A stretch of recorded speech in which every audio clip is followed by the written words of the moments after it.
And we are live. Welcome to Primetime with Hoyt and Weiss Cheese. I am your host, as always. We got Matt Skura here. And to my left, we got, of course, Ben Hoyt. We are also live via the Colorcast. Yes, we are. I'll be in that in a minute. Let me click the link again. Go to here.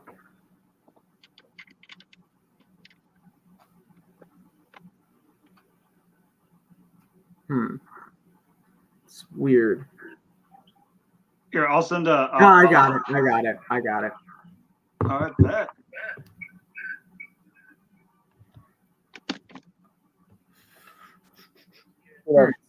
Ben Hoyt on here for Colorcast.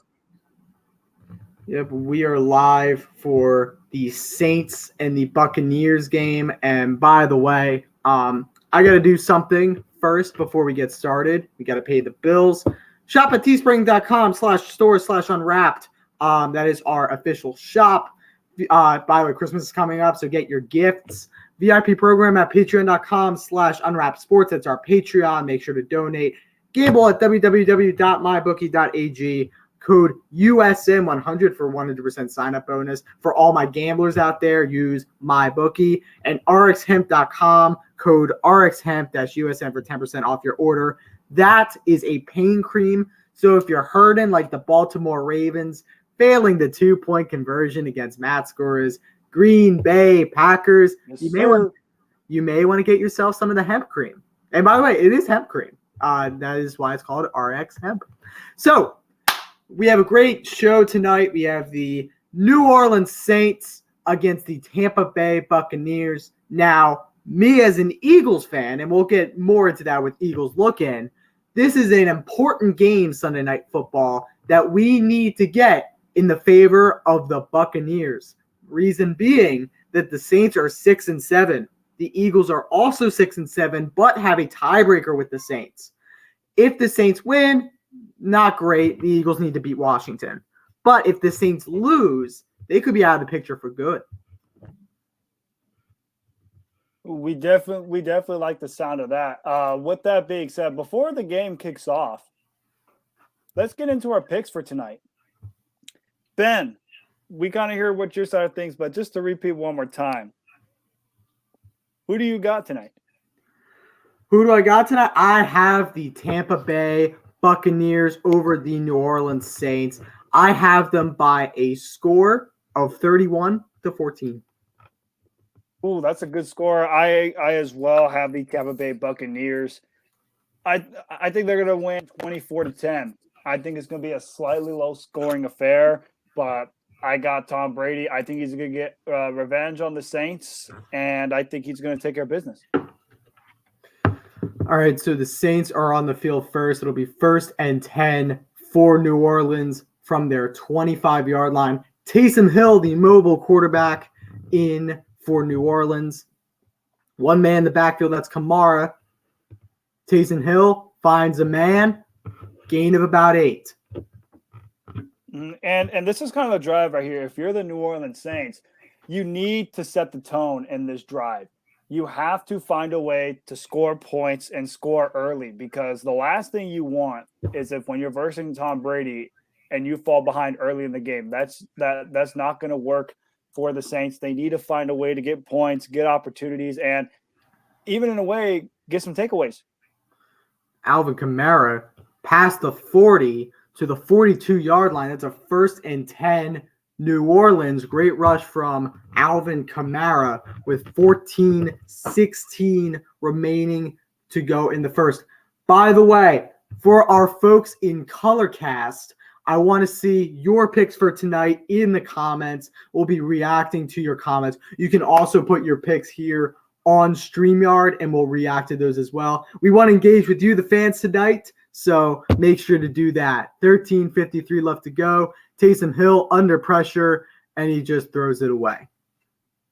And yeah, definitely smart from Taysom Hill. If you can't find anything, just simply throw it away. Like I mentioned earlier, the last thing you want to do is to turn the ball over and give the ball to Tom Brady and the Buccaneers.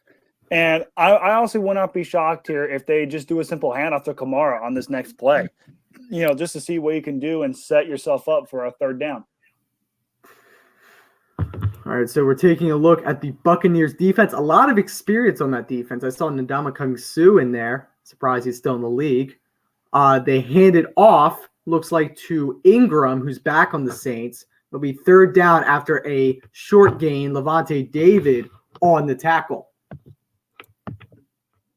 Yeah, definitely isn't a loss of one, which you might call me a predictor. I did predict a run play.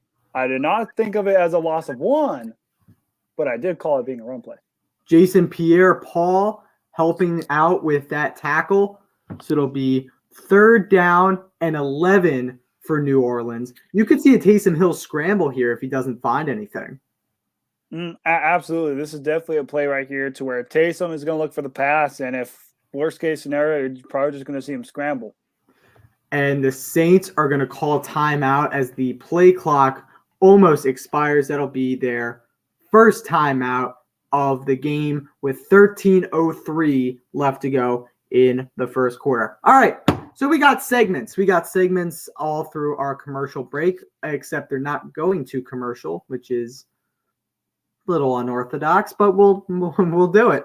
We'll take it. So we're going to be back on the field. We'll have our first segment at the first commercial break. The commercial break I thought we were going to have right now, but didn't.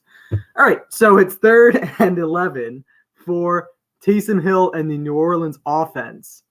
Let's see what play Bruce Arians will draw up on defense. Yeah, this definitely has to be a situation where if I'm Bruce Arians, why not bring the blitz? Try and blitz Taysom and have him forced to throw early. Taysom Hill under pressure, and I think they called it incomplete. So it'll be 4th and 11 with 12:55 to go, and Tom Brady will get the ball from New Orleans. Yeah, this was a great defense by the Buccaneers. They made a good stand. Now you give Tom Brady the ball early in the first quarter. Let's see if the Saints defense can hold them, because last thing that the Saints want as a defense is just to allow Tom Brady to torch you. Punt is away for New Orleans. Darden to receive. Struggles to find room, and a very short gain. He only averaged 8.8 per return, and I can see why. He only returns it for probably less than 5.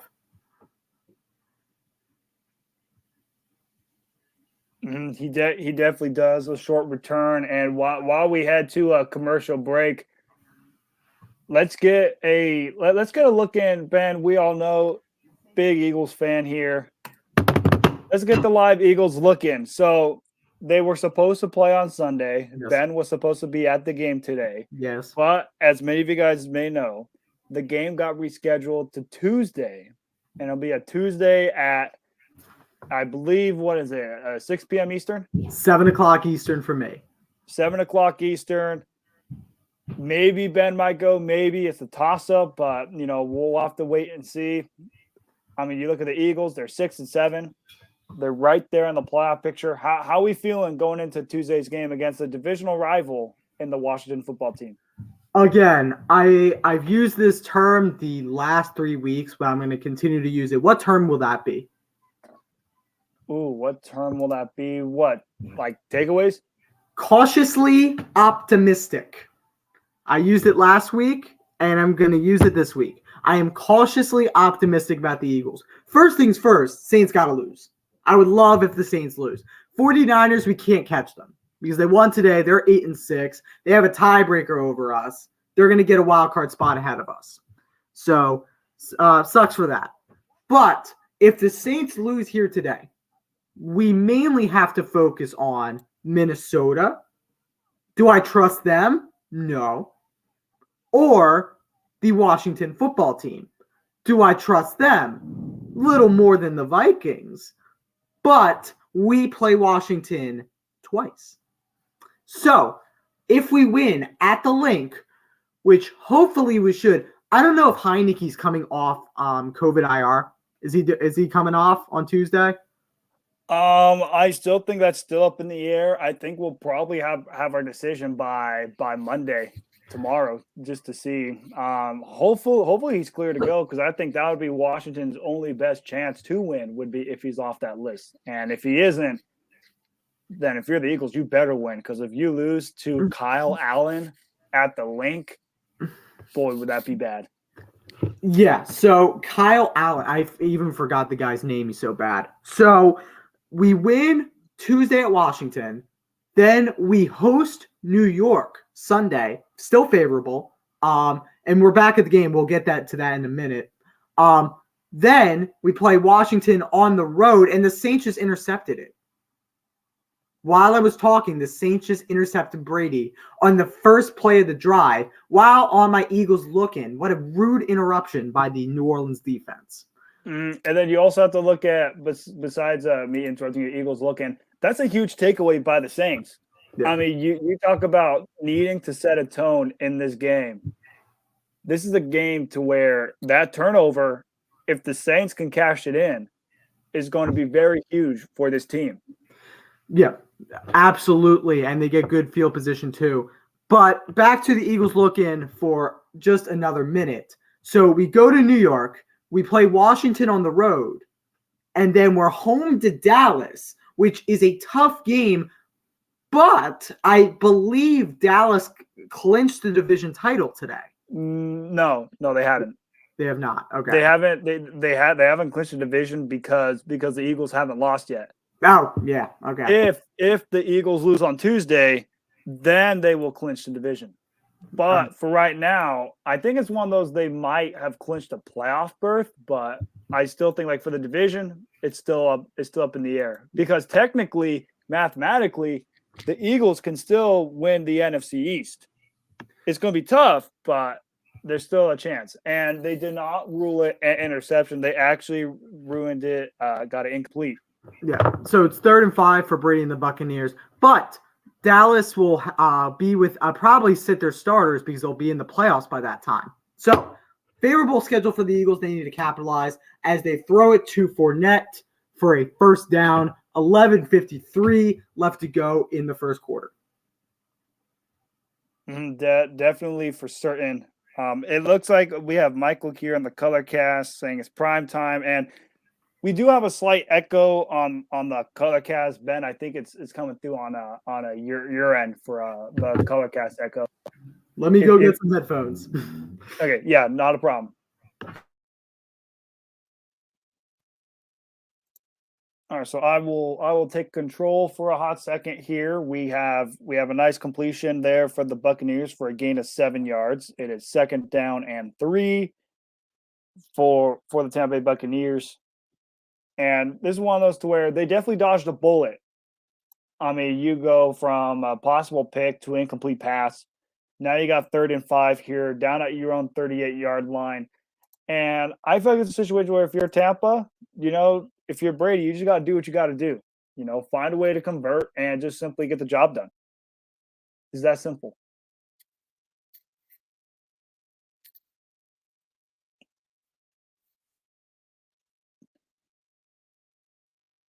And so far, so good here for the color cast, and just overall as a whole. We got a pass play from the Buccaneers, and once again to Leonard Fournette, but he is stopped short. It will be 4th and 2. And for Tampa Bay, it'll be one of those to where we'll see how aggressive they really are. I mean, if they want to go for it, they most certainly can. Sometimes with the analytics approach, you see a lot of coaches go for it on a 4th and short situation. But it looks like for the most part, they're just simply going to punt it away. And I think it's a smart decision, because you look at it, you're down at your own 41. And if you fail to convert, you set the Saints up down in enemy territory. So they're going to get the punter out and punt it away to the New Orleans Saints. All right, I think that solves the problem. Let's find out. I believe we have Michael here. Hey, Michael, is there any more echo? We'll wait for Michael to respond to the color cast, but you look good here on the color cast. There isn't another circle going around, so we should be all systems clear. Good. We apologize for that. Thank you for letting us know so we can fix that in the future. We got 10:06 left to go. Looks like there's a commercial break 0-0 Saints against Buccaneers. All right, what's our next segment?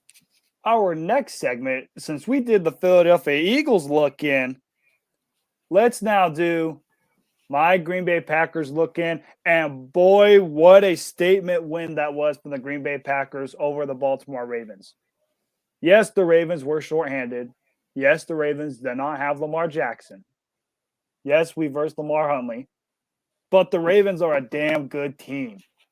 Like even though the Ravens are shorthanded, when you still got to worry about John Harbaugh as a head coach, it's very concerning. And you also look at it, a lot of people forget, Tyler Huntley is very similar to Lamar Jackson.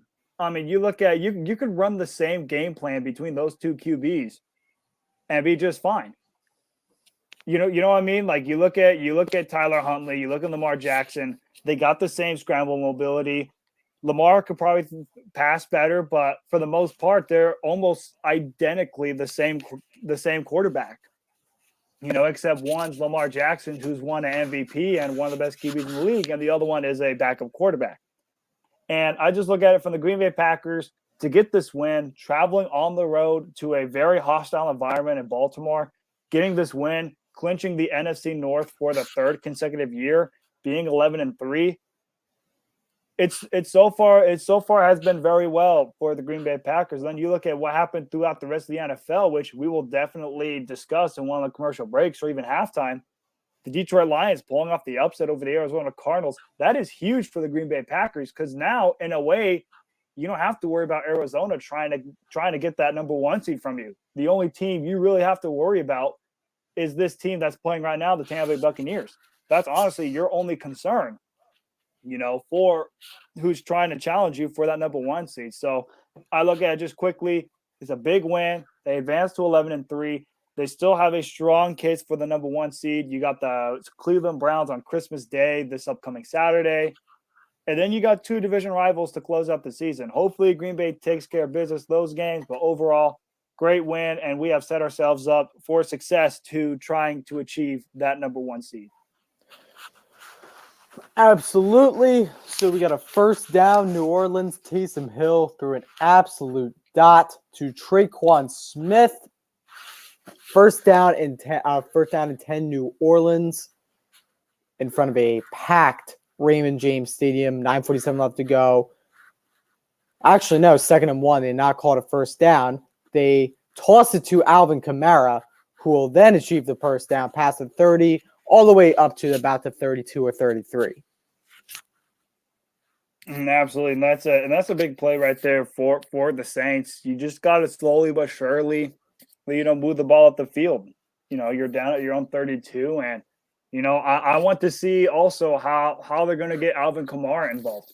You know, Alvin Kamara is going to be key, in my humble opinion, to their success. And if the Saints could find a way to get Alvin Kamara involved against this very good Tampa Bay Buccaneers defense, then the Saints could set themselves up very well for success against this Buccaneers team.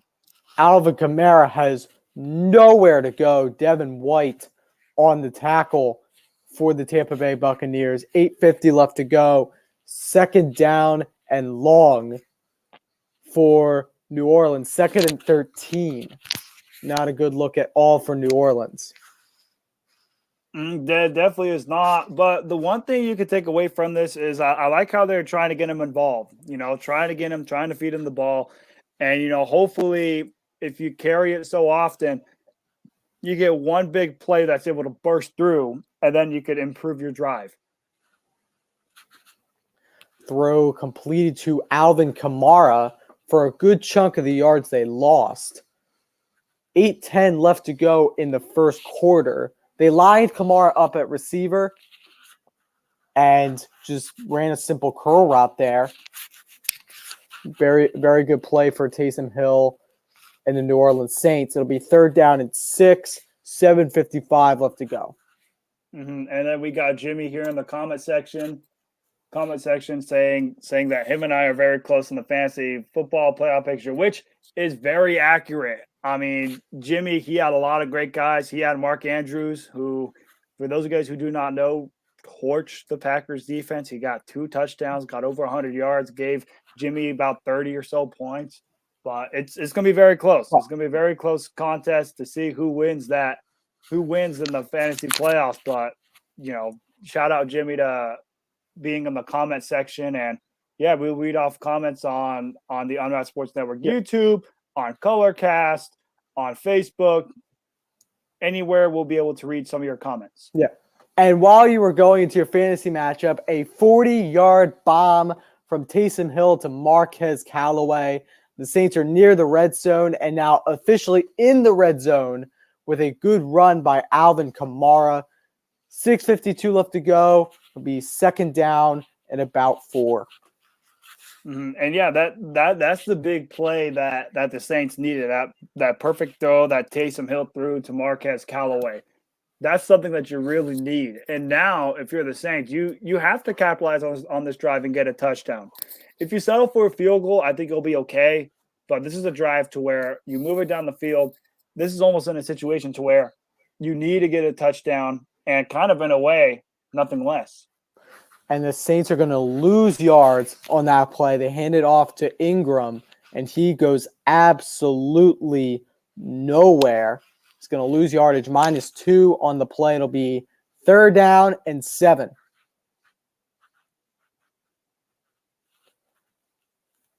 Perfect job by Levante David and Devin White teaming up on Ingram there. 3rd and 7 from the 21-yard line. Taysom Hill steps up the pass. Incomplete. Intended again for Marquez Callaway. 4th down and 7, and it looks like the Saints are just going to take 3. And yeah, and that's one of those situations to where you just take your points as you give them. And now you just got to hope that the Saints defense is able to hold against this Buccaneers offense. Davis the third on the coverage. Here comes Brent Maher. 83% for the year. Longest is 42 for the year. So just 3 yards short of that, 39 yards. Kick is up, kick is away, and it is good down the right side of the uprights. With 5:44 left to go, it is 3-0.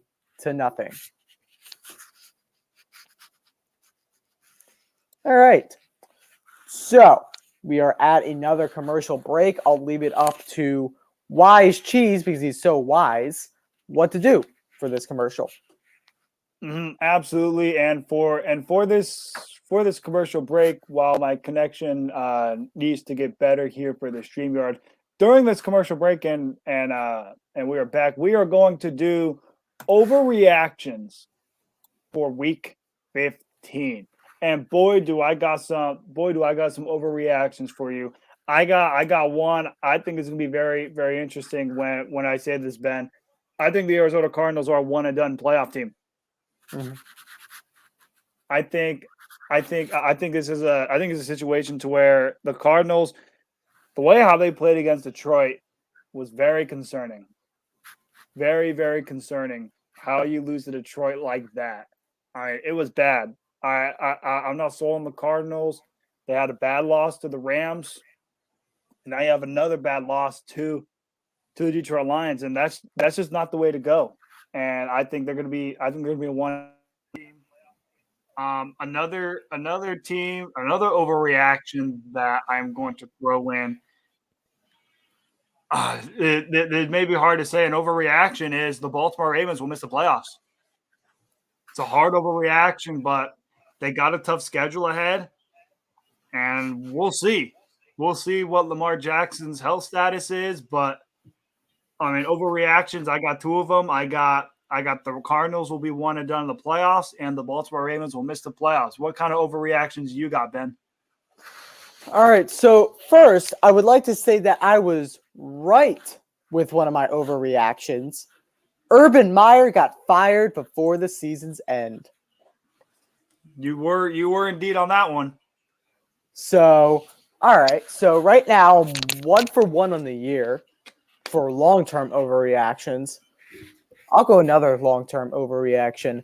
Huntley will replace Jared Goff as the Lions quarterback next season.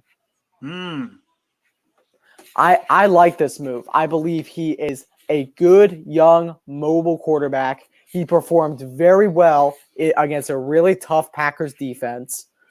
I think that Jared Goff has not performed to expectations for the Lions, and they're going to have an overhaul of the organization, get a new young quarterback in there, and I believe that's going to be Tyler Huntley. Yeah, it very well could be. That's going to be a very interesting long-term overreaction, and if it works, then we might have to call it. We have to call you the Wizard if it works. Now, I will say I did not predict any of the horrible things Urban Meyer has done as coach, but I did predict that he would not listen to people like his defensive coordinator, his offensive coordinator. I think he has a big ego, and I don't think that goes well in the NFL. And two, I think he's in a really bad organization where he just can't succeed. I think Rex Ryan said something he was firing on Urban Meyer today. And he said something crazy. I mean, like he was talking to Urban Meyer when he got the job, and Urban Meyer was talking about recruiting, and Rex Ryan was like, recruiting? Like, this is the NFL, dude. Like, go back to college where you belong. And I think he hit it right on the head. If you can't deal with the NFL and the way you treat your players and the way that, how much power you have as a head coach, go back to college. Definitely, absolutely. Rex Ryan hit it on the nail with that one. We got the game underway here. It is 2nd down and 10 for the Buccaneers down at their own 17. Originally, it was a Brady pass to Mike Evans, which was incomplete. And, for the Buccaneers, I wouldn't say it's too panic time yet. It's early in the game. The offense will eventually get clicking. I think the concern will be if you 3-and-out again, and the Saints score a touchdown and they go up 10-0. That's when you should be slightly concerned. But then Brady throws a deep pass wide open. Chris Godwin moves it all the way down to their own 40-yard line. And that's the big play that the Buccaneers have been able to make all season. Just when you think they're down, they make a big play. And now they move it, and we'll see if they can cash it in for some points. Boy, do I love the wheel route with Chris Godwin. That was a great play by Tampa Bay. Another pass to Chris Godwin. That'll be 2nd down and about 4. But yeah, I love how they're involving Godwin early, giving him different plays to fool the New Orleans Saints. And I think they're doing a good job on this drive so far. They definitely are. I mean, you moved to a couple plays, and now you're inching closer and closer. We now got a 3rd down and 5 here for the Tampa Bay Buccaneers down at their own 45-yard line. And what kind of play, Ben, would you run here on a 3rd and 5 situation? That's a tough one. I love Leonard Fournette. I believe he's one of the most powerful runners in the league behind Jordan Howard, because I believe Jordan Howard's a machine to get power run plays. I mean, he takes so many yards after contact, but I believe if you give Leonard Fournette the ball, he will do work on 3rd and 5. He definitely could. I mean, we'll see what the Buccaneers do. We'll see what the Buccaneers do here on this play. Got the play clock down to 5 here. 3rd down and 5. Brady back to pass, and he is sacked. The Saints defense making a big stand. It is now 4th and 12, and the Buccaneers forced a punt down at their own 38-yard line. And what a statement that is by the Saints defense, Ben. Well, the guy who made the sack is one of the most dangerous guys out there in the league. That's Cam Jordan. And he blew past his offensive lineman. There was nothing much that Brady could do. So good job for the Saints on D, as they get a really good punt return here past the 40, and they'll have really good field position too.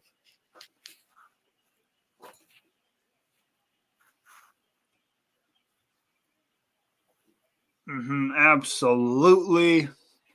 And a decent return there by the New Orleans Saints there on that punt return. On that punt return, they return it all the way down to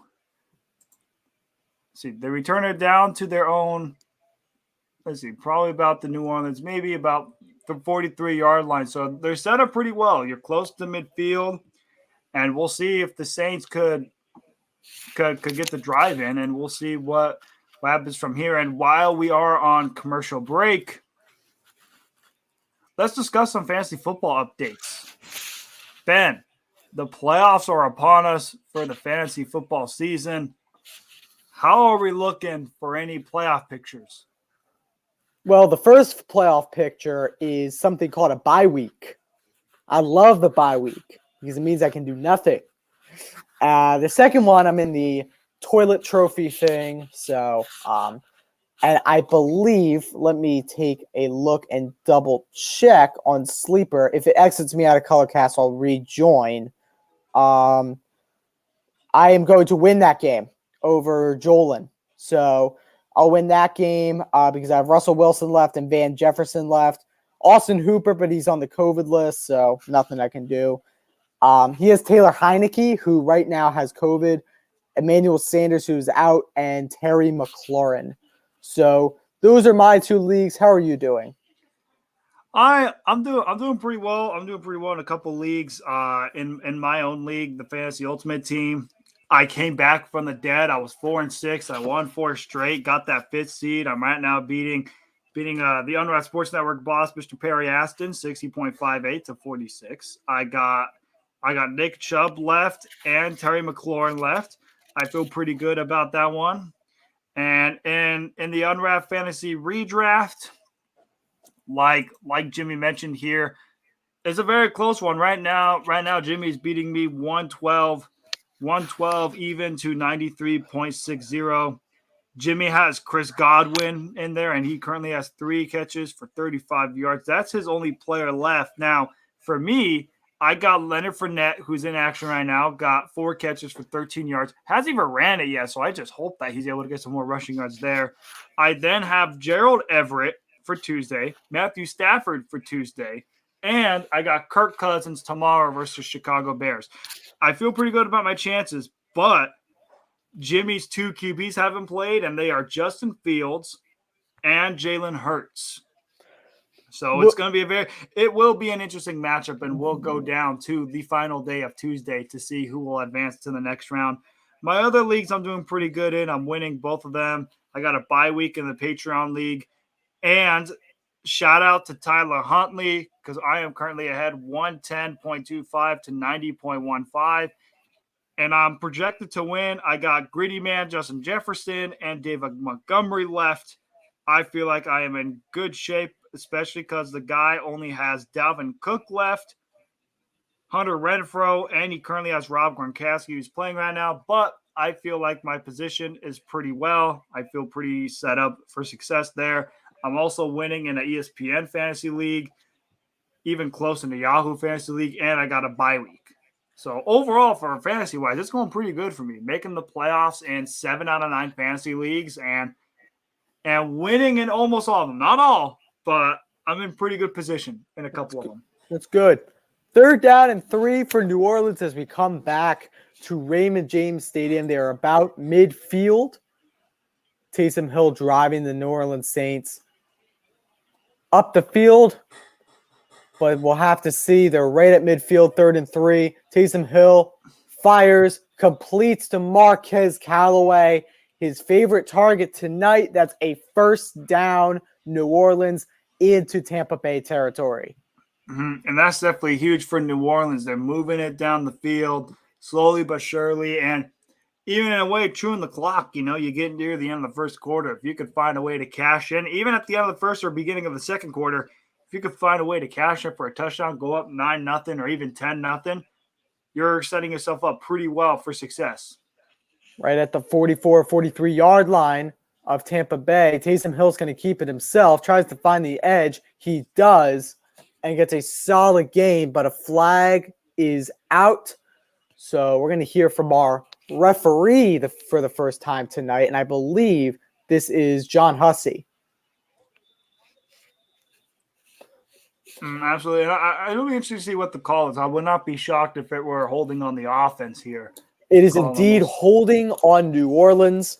1:47 left to go, and they're going to move the Saints back. By the way, Sean Payton is not coaching tonight for the 2nd time. He will miss a game due to the coronavirus. I believe he missed one last year as well because he also tested positive.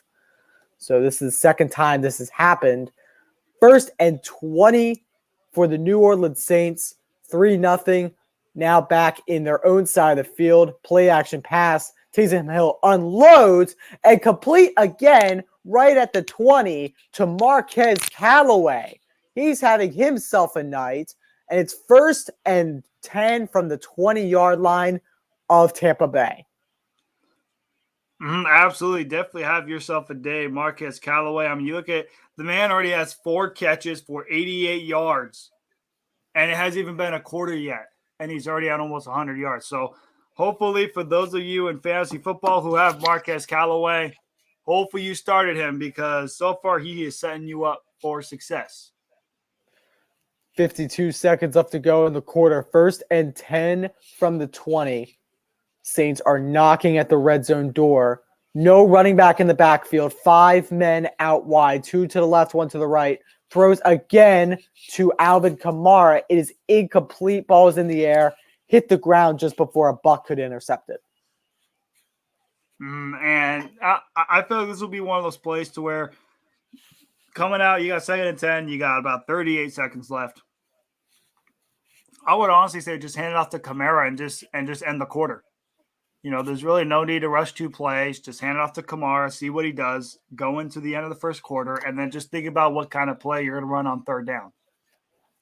37 seconds left to go. 2nd and 10 from the 20. Again, 4 men out wide, none in the backfield. Taysom Hill fires, intended for Kamara in the corner of the end zone. Incomplete. We'll bring up 3rd and 10 with 32 seconds left to go.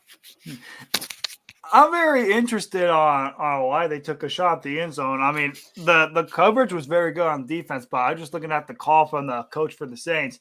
Very aggressive call there, especially on 2nd and 10. And now you look at a situation to where it's 3rd and 10 with 32 seconds. You have to pass and you have to go.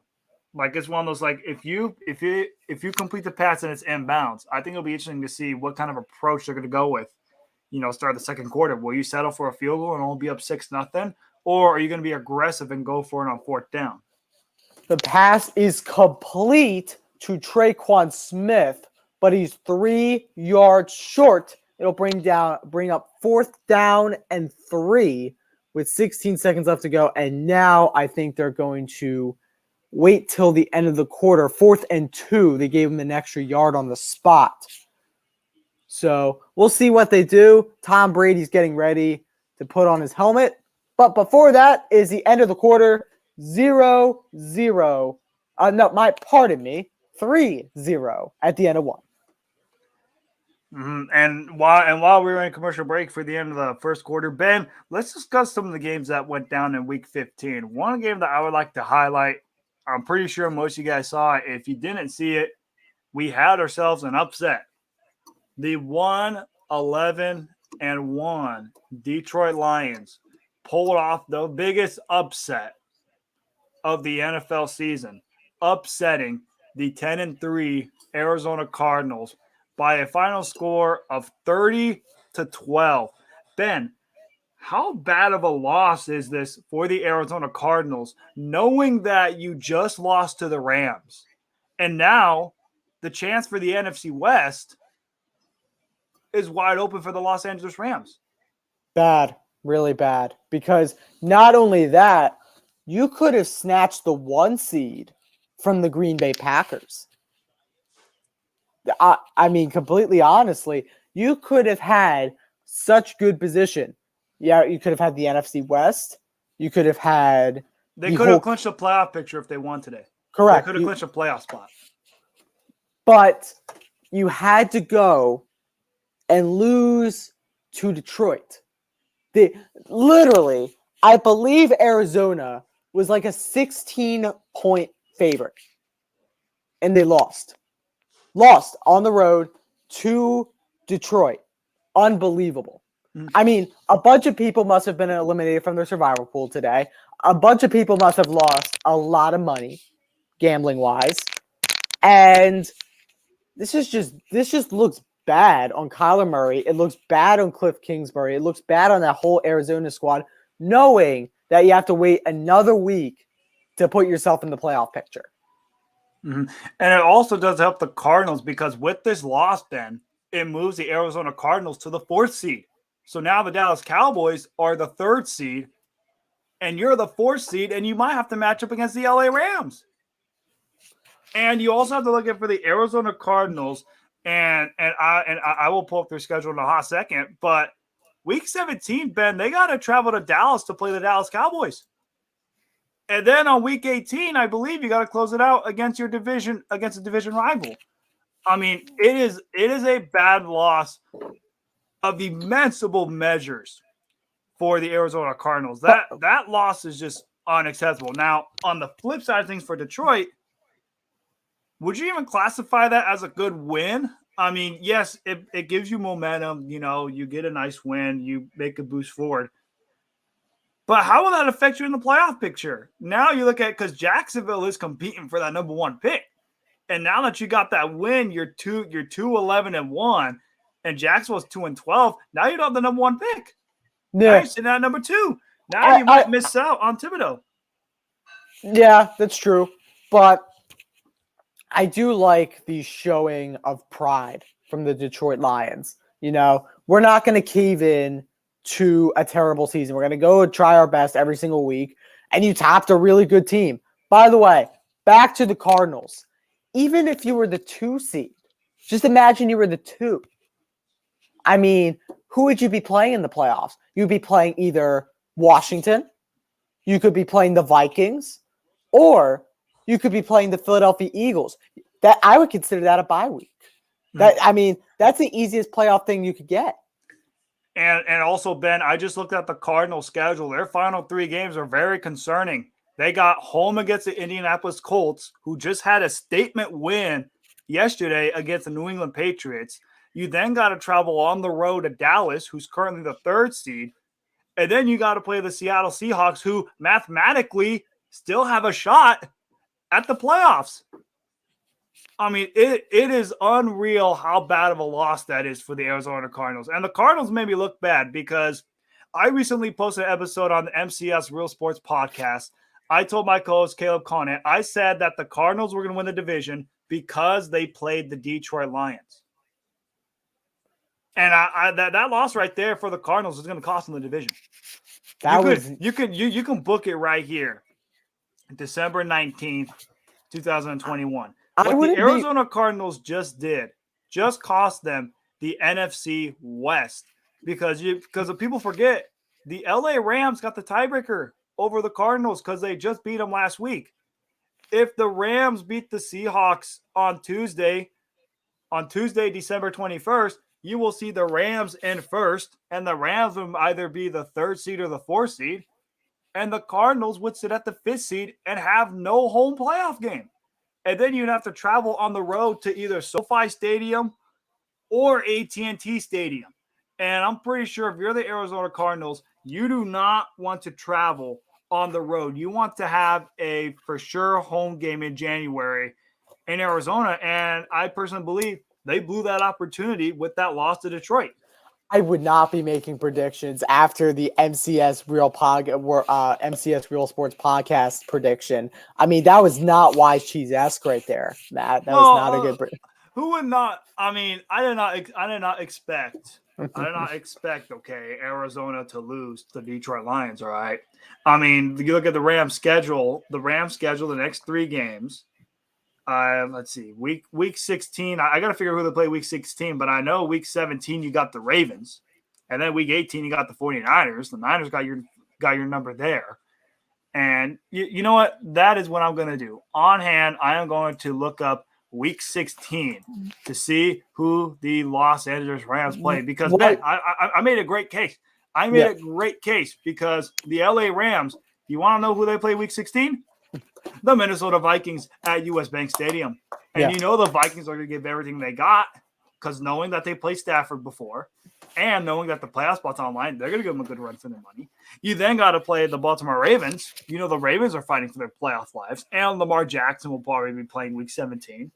And then Week 18, you got to play the 49ers, in which Kyle Shanahan has your number. And then the Cardinals, their gimme game was Detroit.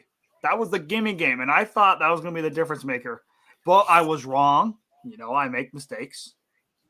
And now the Cardinals are going to have to pay because now you, like I mentioned earlier, probably cost yourself the NFC West. And now you got to travel on the road to either the Rams or the Cowboys. All right, I'm going to take a quick step aside. I'll be right back, Matt. Hold down the fort for me, will you? You definitely got it. Does New Orleans just have Tampa Bay's number, as Michael Lawson says in the Colorcast chat? Technically, they do, but in the regular season. How I classify that, Michael, is I classify it as when Tampa Bay needs to beat the Saints the most, they do. Look at what happened last year in the playoffs. That one win against the Saints was the win that matters the most. This game is very important for Tampa because if they want to have a chance to get that number 1 seed, they have to win this game tonight, which I believe they could very well do that. And as we look at here, for the Saints, they're currently up 6-0. And you also have to look at the New Orleans Saints. Before all of the injuries went down, before Jameis got hurt, you could honestly make a case that the New Orleans Saints were a playoff team. I mean, it's absolutely the case you can make on, New Orleans before Jameis went down. They were 5-2. They were keeping up with the Buccaneers in the NFC South, and they could have very well been, the 6th seed. But now they have a ton of injuries. They're sitting at 6-7. And yes, mathematically, they still do have an opportunity to make the playoffs. And that's just something that is very hard to see. And that this is just a situation to where you got 3rd and 9 for the Buccaneers, and we'll see how they can convert it here. Brady back to pass. He goes to throw as a check down, and the Saints make a clean tackle. A nice clean tackle here down at their own 42-yard line, 4th and 4, and Chris Godwin is hurt.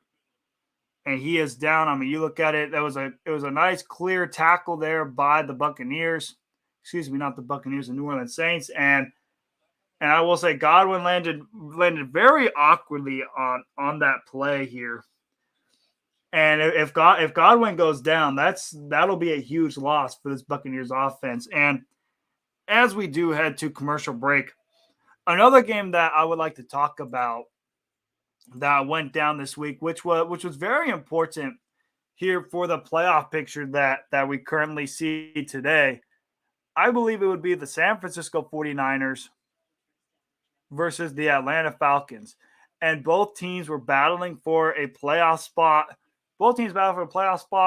You got the Niners were 7-6. The Falcons were 6-7, battling for the 7 seed, battling for that 6 seed.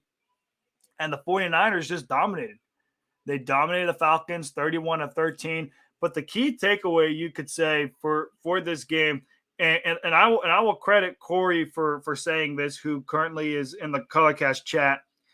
He mentioned in one of the chats, he said the Falcons were inside 13 times, and they only walked away with 3 points.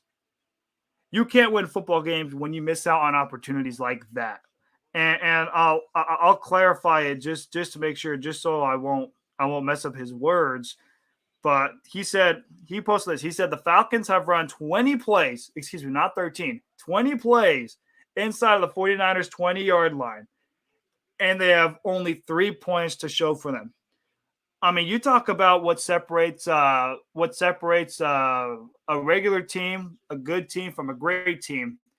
Great teams figure out how to capitalize inside the 20. Okay teams fail to capitalize, and the Falcons just fail to capitalize. And we have Jimmy in the Facebook comment.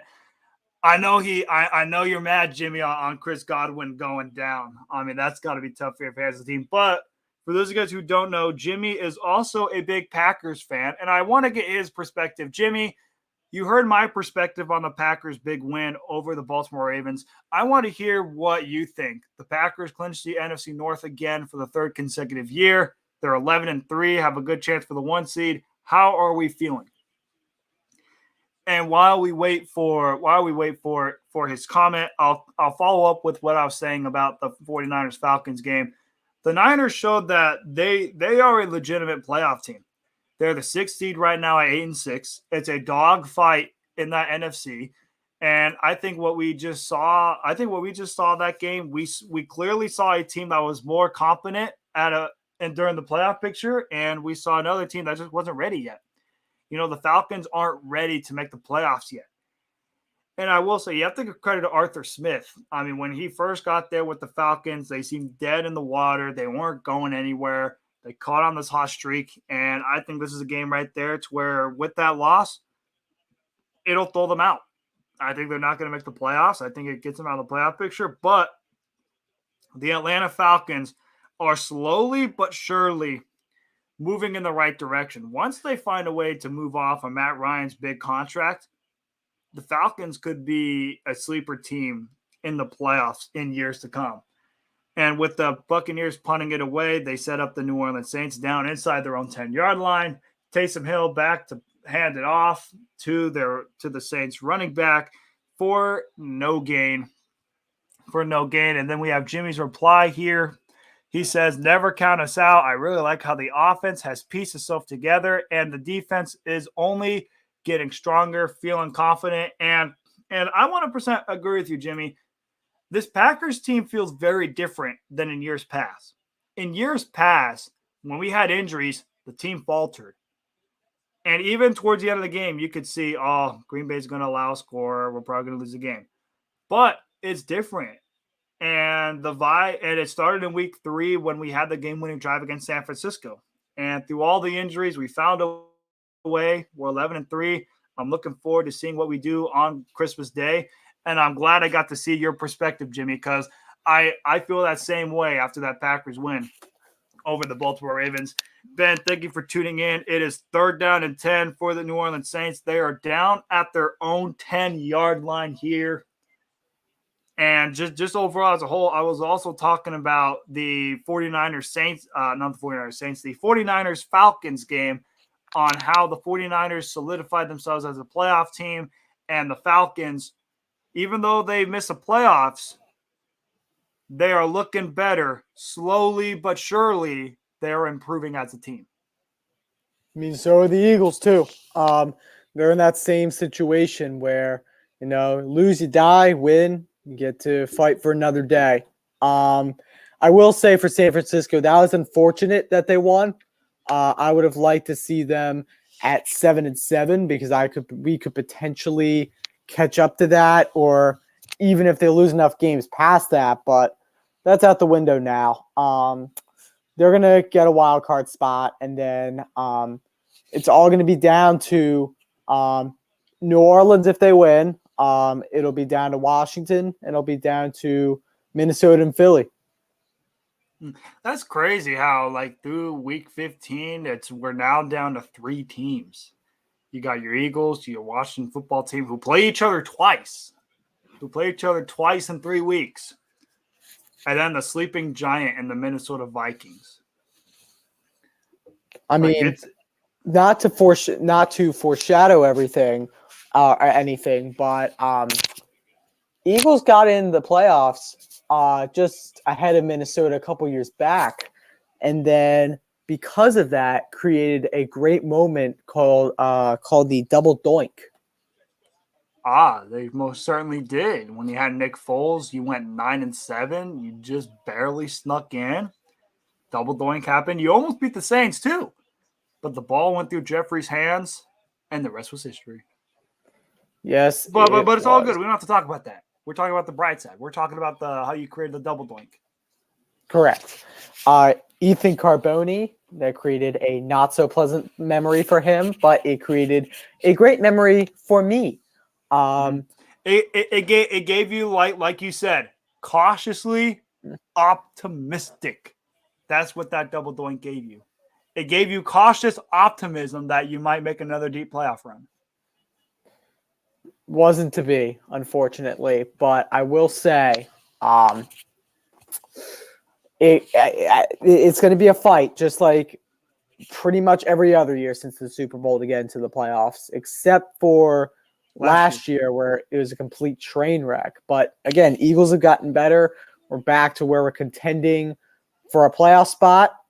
You couldn't have said that beginning of the season. Corey wouldn't have said that. You wouldn't have said that. Even I wouldn't have said that. Yeah, but before the season started, I only had the Eagles winning 6 games. But I did have them improving, but not improving as much as where they are right now. Oh, hey, Philly, they really make the playoffs. Like they actually could, which is crazy. Like I feel like this is the most wide open I've seen the playoff picture in a long time. Like we normally get our like surefire teams. We always get like the Packers, the Bucs, and the NFC. And let's see what other teams in the NFC are pretty much solidified. Then the Dallas Cowboys, like those are pretty much your 3. And then like, the NFC West, there's the NFC West. They're a very competitive division. But, besides that, it's wide open. That's the beauty of football. I love it when it's wide open because you never know what you're going to get.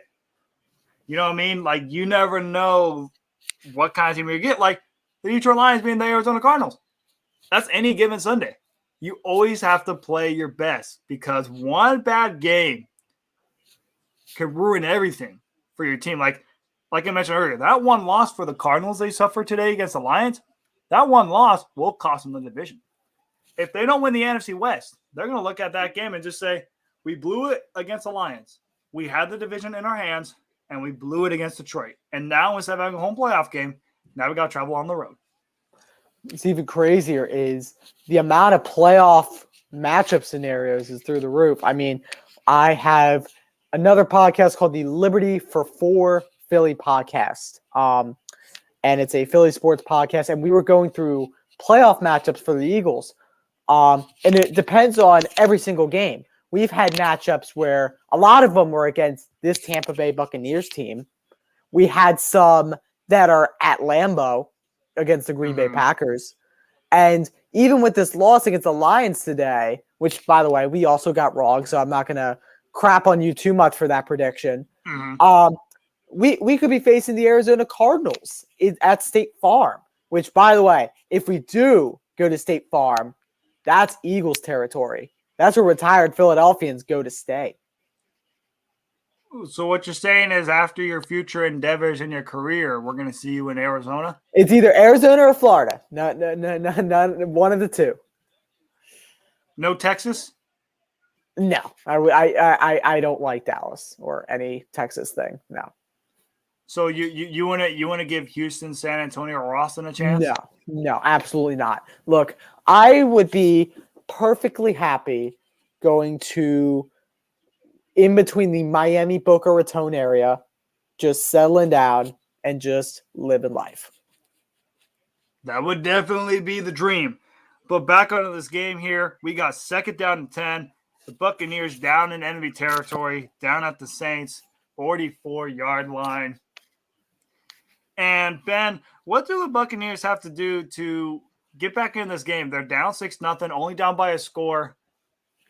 How can they improve their offense? Do you think the run game has to be more involved, or do you just simply have to find a way just to get Mike Evans and Scotty Miller, Rob Gronkowski and the crew? You got to wear down New Orleans, that's for sure. I mean, that's what the Eagles did, and I think that's what the Buccaneers need to do. That pass to Cameron Brate's a good example of it. Takes chunks of yards, but sets up manageable 3rd down plays where you can convert. As Brady steps back, fires, complete, and I believe that is to Scotty Miller. I don't know who. No, it is Mike Evans. So 1st and 10 for Tampa Bay. That's what I mean. Just throw it up the middle, wear them down. And of course, Mike Evans going up and make that play. And that's what you do, when you're a quarterback. When you got a big, tall receiver like Mike Evans, you just throw it up and he's going to catch it. 9 times out of 10, he'll make that play. And by the way, he just mossed Marshawn Lattimore. But you have to remember, while they are the most athletic of athletes there are, they're human. They're going to get tired if they're on the field for a long amount of time. So I like this play right here, handing it off to the powerful Fournette, get 3 yards out of that play, and it'll bring up 2nd down and 7. Definitely 2nd down and 7. Would not be shocked here if on 2nd and 7, Brady and company try to do a play action. Maybe have find a play action to either Mike Evans or one of the tight ends. Apparently Godwin is done for the game. He just got folded like a lawn chair on one of the hits. And that'll be it for him, I believe. So 2nd and 7, they pass up the middle. Lots of contact, but no flag intended for Rob Gronkowski. Yeah, and then when you look at that play, and I think it's a good no call. It's in the nitty gritty. We're week 15. I think you just gotta let the boys play, and I think that's what the refs are doing now. I will say, if you want, we could discuss during the commercial break. There were some very questionable calls for the Packers and Ravens game.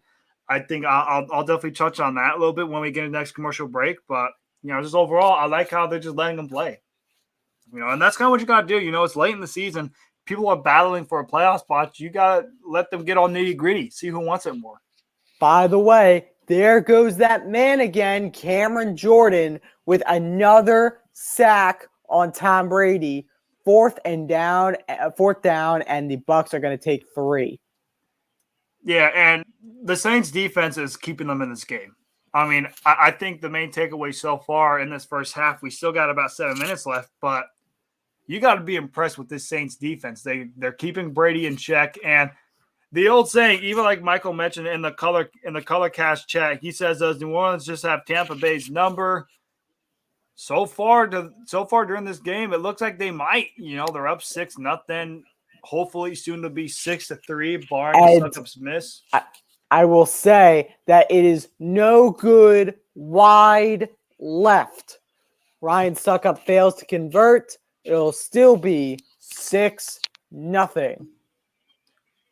So what you're saying is I almost spoke it into existence. Almost. I said 6-3, barring a Suckup missed field goal. And what happens? Suckup misses a field goal. Shout out to the announcers jinx. Announcers, it always seems like when they say a kicker's doing very well, they miss the kick. And for the Buccaneers, it's just a miss.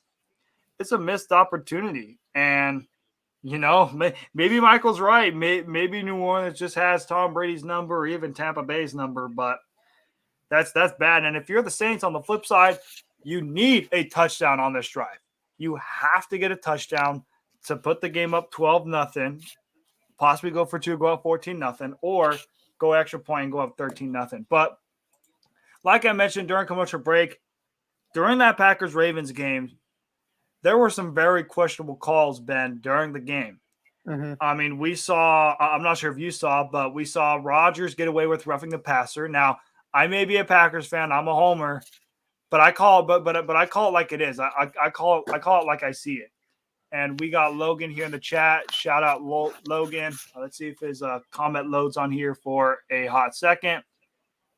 But anyways, like I was mentioning, and it sure does, says the Ravens had Aaron's number earlier today. He pulled that 1-point lead out of his ass today.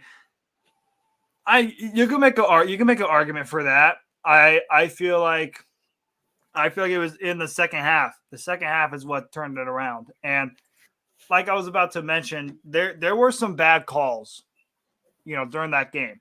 Rodgers, who just got a light nudge at the end, they call roughing the passer, which I always think is bogus. I don't care whether it's my team that gets the call or it happens against my team or it just happens anywhere.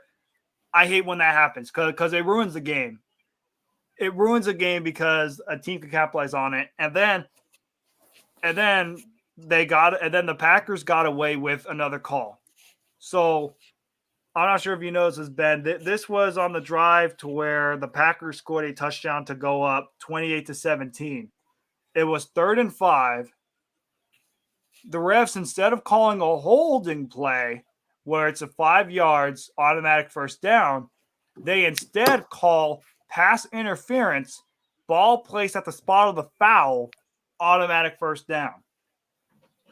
And what happens, like I mentioned, they capitalize on the touchdown. They go up by 11, eventually go up by 14. And what happens? They win the game. They win the game by a point. And I'm telling you right now, Ben, if that was called a holding instead of a PI, you could very well look at it as a different game.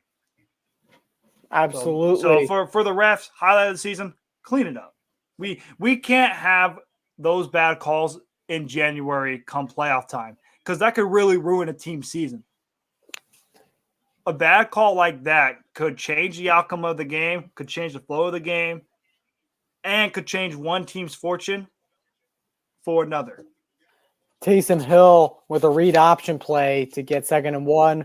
Alvin Kamara rush up the middle, first down, New Orleans Saints. So I'm taking a look back up at the NBC booth, which consists of Mike Tirico and Chris Collinsworth tonight. No Al Michaels. But so the New Orleans Saints will have 1st and 10, a must-score scenario for the Saints to at least get it up 9-0, if not 12-0, barring the extra point. 1st down and 10 around the 45-yard line. They hand it off to Alvin Kamara, who will push up for about a yard. It'll be 2nd down and about 9. And I will say for the Saints, I think any points is good in this drive. Even if you have to settle for a field goal, any points are better than no points, as the old saying goes. And would I like the Saints to get a touchdown? Absolutely. I think if the Saints could find a way to get a touchdown, it will help further them in the lead for Tampa and put the game slightly out of reach. But if you do settle for a field goal, the defense will have to make another stand again, because it's going to be very interesting to see what happens. Now, another breaking news that just went down, Mike Evans just now headed to the locker room. So the Bucs offense just took another hit. Their top 2 receivers are now out of the game for now. We know Chris Godwin won't be able to return. Mike Evans is now questionable to return. And I will say, Ben, that's going to be very important later on in this game. Especially if Mike Evans does not return, boy, is this going to be tough for the Buccaneers, because now they really are going to have to rely on Leonard Fournette and Rob Gronkowski to be able to get the job done. That's bad. It's really bad for me too, because now the New Orleans Saints will have 2 less threats to, put their focus on if those 2 are definitely out for the game. Again, hopefully Evans comes back, but we'll see. By the way, the pass was incomplete for Alvin Kamara again. So I think that's his 3rd target as a receiver.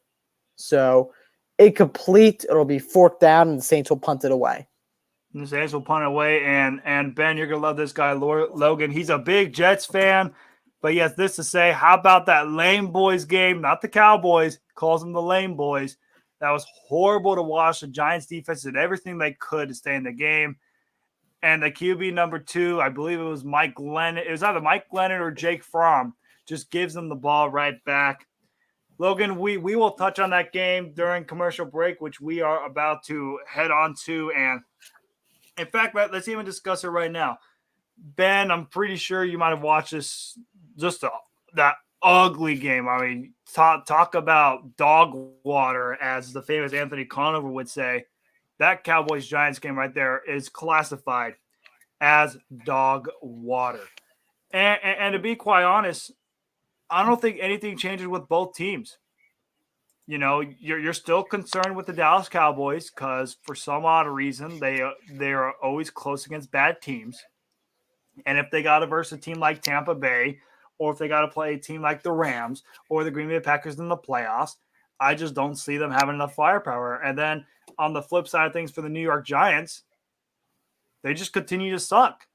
You got Daniel Jones, who looks like a disaster at a quarterback. He's not doing well. He's injured. You then got your backup QB, I call him Draft Neck, Mr. Mike Glennon. I mean, talk about a disaster there. Shout out the Chicago Bears for giving him $16 million. And then your next guy is an unproven QB in Jake Fromm. I mean, the Giants are just a complete mess, a complete disaster. Fromm was never 17. My bad. I think it was Mike Lennon. I'm sorry. I thought you meant QB too. I'm sorry about that, Logan. It was a Mike Lennon. Yeah, so Mike Lennon, and that's just one of those to where you can make a case for Dallas and them saying their defense is legit. I mean, that Cowboys defense could be what sets them apart. If they wanna go on a deep playoff run, it's going to be their defense. It's surprisingly, it won't be their offense because, in my honest opinion, right now, this offense is looking bad. Like, how do you score 21 points against the measly Giants? That's unacceptable, especially when you have Cooper, Gallup, Lamb, Zeke, Pollard. You're supposed to score more than 21 points. You're supposed to at least drop 37, 38. But because this Cowboys defense is really good, that's what, in a way, kept them in this game. And, just overall, I mean, Logan, I want to hear your thoughts on that game as well. I know you said it was horrible to watch and the defense did everything they could in that game. But from the Cowboys' perspective, how can they be better? Because I'm telling you right now, the way how they played against the Giants, that's not going to beat the Packers. That's not going to beat the Buccaneers. And that sure as hell is not going to beat the Los Angeles Rams if you verse off against the playoffs. What I will say is that the past 2 games I've seen the Giants play, division-wise, I guess, against the Eagles and the Cowboys, their defense has been shaping up a bit. I mean, they held the Eagles to, 10 points, which doesn't say much. But then you only hold Dallas to 3 scores. It's not bad. It's just that your QB is out. By the way, imagine your starting QB is dog water. Guess how bad your backup is because he's not playing over him. So you have dog water quarterback, and the Giants are not going to put up any points because the QB's dog water. So that's the only reason why the Giants didn't win the game this week is just because their offense is so bad. So what I will say about Dallas is Micah Parsons should be Rookie of the Year. No doubt. Offensive or defensive or just overall? I would say defensive. I don't know offensive quite yet, but I definitely think defensive. He is a Rookie of the Year for sure. Definitely is. And we had that big 3rd down conversion there by the Buccaneers by none other than Rob Gronkowski. We also have it in the YouTube. We got John Krevling in there. He has a very suspect question, which we will not show because we will not detriment Mr. Ben Hoyt. Ben does not deserve that. John, I will say, how about those Cowboys? You're 10-4. You're a game away from clinching the NFC East. How much will we be polling for the Washington football team against the Philadelphia Eagles so you'll clinch the NFC East? Yeah, John, what are you thinking, dude? I just saw that.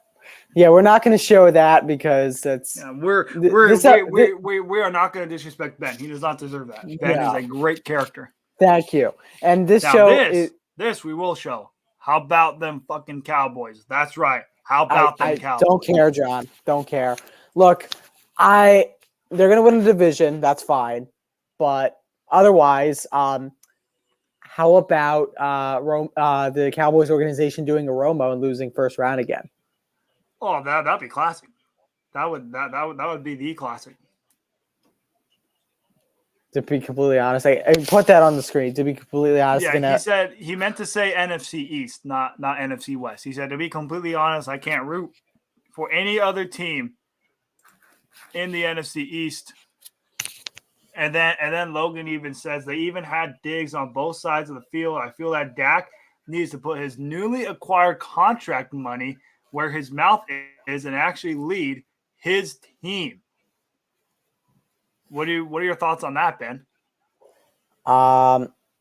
Yeah, I completely agree. They invested so much money in Romo over the years. That turned out to be not so great. So I think if Dak is being paid this much money by the devil himself, Jerry Jones, I think he has to back his, put his money where his mouth is. Seriously, start acting like the money you're being paid for. Mm-hmm. And I will say for Dak, he needs to go to the NFC Championship game. He's won a playoff game already. Now you got to do more. Because in my opinion, those are the steps as a quarterback. That's the same thing with Lamar Jackson. Lamar Jackson, what was the old saying with Lamar? He couldn't win a playoff game. Now he won a playoff game last year. Now the next step for Lamar Jackson is, can he take the Ravens to the AFC Championship game? That's a question still to be determined. And then if he does take them to the AFC Championship game, the next question will be, can he take them to the Super Bowl? And then if he can do that and find a way to win it, then the whole prophecy is complete. And that's the same thing with Dak Prescott. You already won a playoff game. Now, can you take the Cowboys to the NFC Championship game for the first time since 1996? Or 1995, somewhere all along there. One of those 2 years. So it'll be interesting to see what happens. And then we got Logan also stating, want to see the opening playoff game because whoever they play for the first round will be blitzing all night. I would say absolutely. It all depends. If they do, if currently Logan, if the playoffs were to start today, they would play the San Francisco 49ers.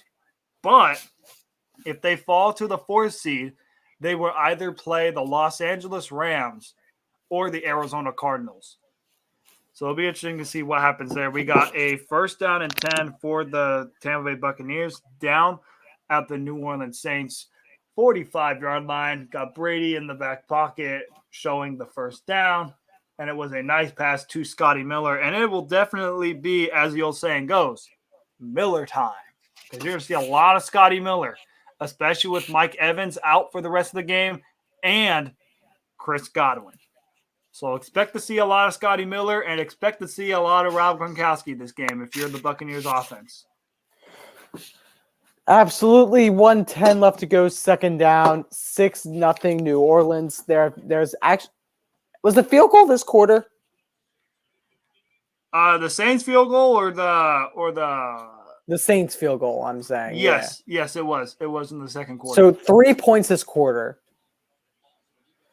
And it's such a long scoring game. I believe our predictions were 31-40. I had 24-10 because I figured it was going to be a low scoring game. Yeah, I had 31-14. That's nowhere close. And then we got Logan saying the Cardinals were smacked around by the Lions today. They need to lock it down if they played the Lame Boys. Absolutely, they would have to lock it down. I will say Week 17 will be a telling tale for both teams. If the Cowboys find a way to win against the Cardinals Week 17, it will solidify that they may have a chance to go on a deep playoff run. But on the flip side, if the Cowboys lose, they're going to be a one-and-done team. Same thing for the Cardinals. If the Cardinals beat the Cowboys, they might redeem themselves and they might play a home playoff game. But if they lose to the Cowboys, they're pretty much going to be a wild card team, and there might be one and done. Absolutely. And the reason why this is because they're irrelevant questions, John. That's why we're dodging them. The questions are irrelevant. We're only talking sports here. They are irrelevant. Unless you got anything to state about your Cowboys on how they might win the Super Bowl, that's when we'll show the comments. Yes, correct. Because the previous ones you've been asking are irrelevant. It is 3rd and 4 for the Tampa Bay Buccaneers with about 58 seconds left here, 3rd and 4. What kind of play, Ben, do you think the Bucs should run here on this 3rd down and 4? Quick slant up the middle. We got a quick slant up in the middle. We also got to shout out Ethan Carboni for being in the color cast as well. Like the word that I used there. Very, very creative. Yep. And here, 3rd down and 4. You said a quick slant, Ben. We'll see what the Buccaneers run here. You got a receiver in motion. Or they'll just, all right. Just sack Brady. That's fine too. Great job. Was it your guy Cam Jordan? It was not. I can't see the guy. We'll have to take a look at the instant replay. Marcus Davenport. Oh yeah, UTSA. Marcus Davenport with the sack. And boy, will I say, this Saints defense has really been showing up. here in this first half. I mean, when the defense needs to get a sack, guess what? The defense gets a sack. When the defense needs to stop the Bucs on the third down, the defense gets to stop here on third down. This is the exact game plan for the Saints that you love to roll with. You love to roll with pressuring Brady. You love that they're able to get the stops. Now the only thing that the Saints need to do is they need to get points. You got 42 seconds left. And I mean, you look at the stat line, and you got a timeout left. I think it'll be interesting to see what kind of play they run here on this first play. Because if they don't get a big chunk of yardage here on this play, they might even just take a knee and go to half. They might not even go down the field and just say, you know what, we're satisfied with being up 6-0. Let's just take a knee. Let's go into halftime and let's regroup. By the way, I will say that they are going to start at the 1, New Orleans. So I think you have to bring the ball out a little bit before you take a knee, but maybe after a couple plays. Mm-hmm. So we're at commercial break. What do you feel on that? But in this comment section here, Logan here, for those guys who do not know, is a diehard Jets fan. And he said he cried a little bit today as his gangrene gang, which is the New York Jets, gave the game away today, which is a fact, which we could even discuss during one of the commercial breaks. Said a spoiler team that can't even help their cousin, the Bills, control the wild card seat. That is true, because now the Dolphins sit at 7-7, right behind the Bills' tail at 8-6. And then he said, at least the Colts put the Pats down a peg. Very interesting there. But yeah, that's something that you hate to see for the Jets, especially when they could have beat the Dolphins and, they just fell a little short. And hopefully, for the Jets. But hey, on the bright side for Jets fans, that Seahawks pick is looking very good. That Seahawks pick, when you traded your boy Jamal Adams, or as I like to call him, Blitz Boy, for, it's looking like you might have won that trade, my friend, but you got to draft well for it to work. By the way, I'm a little angry with the Jets because the Eagles have the Miami Dolphins pick. And with that win today, it looks worse and worse. Even worse than that. You need to be humble, Ben, that Wentz played 75% of his snaps and you got the Colts first round pick. True, but I would like at least a good top 10 pick from the Miami Dolphins, and that's not look like it's happening now. Mm-hmm. And I think because the Detroit Lions won, the New York Jets currently hold the number 1 draft pick. No, Jacksonville holds it. Ooh. Almost there, Logan. You're almost there. You just got to hope the Jaguars shockingly win another game, which, after watching them against the Houston Texans, sure as hell does not look like it. And as we head to halftime here during this great Sunday night affair, a very defensive affair, we got the New Orleans Saints leading the Tampa Bay Buccaneers 6-0. Ben, would you like to get into our favorite Guess the Cameo price, or would you like to discuss some other games that went down this week? I have Cameo up right now, and let's do it. Why not?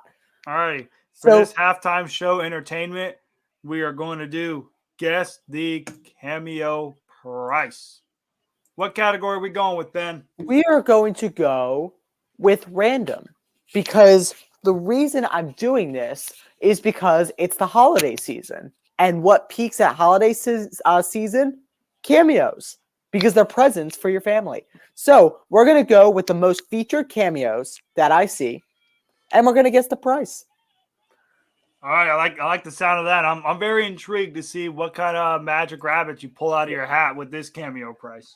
All right, so first, let's start with the kids.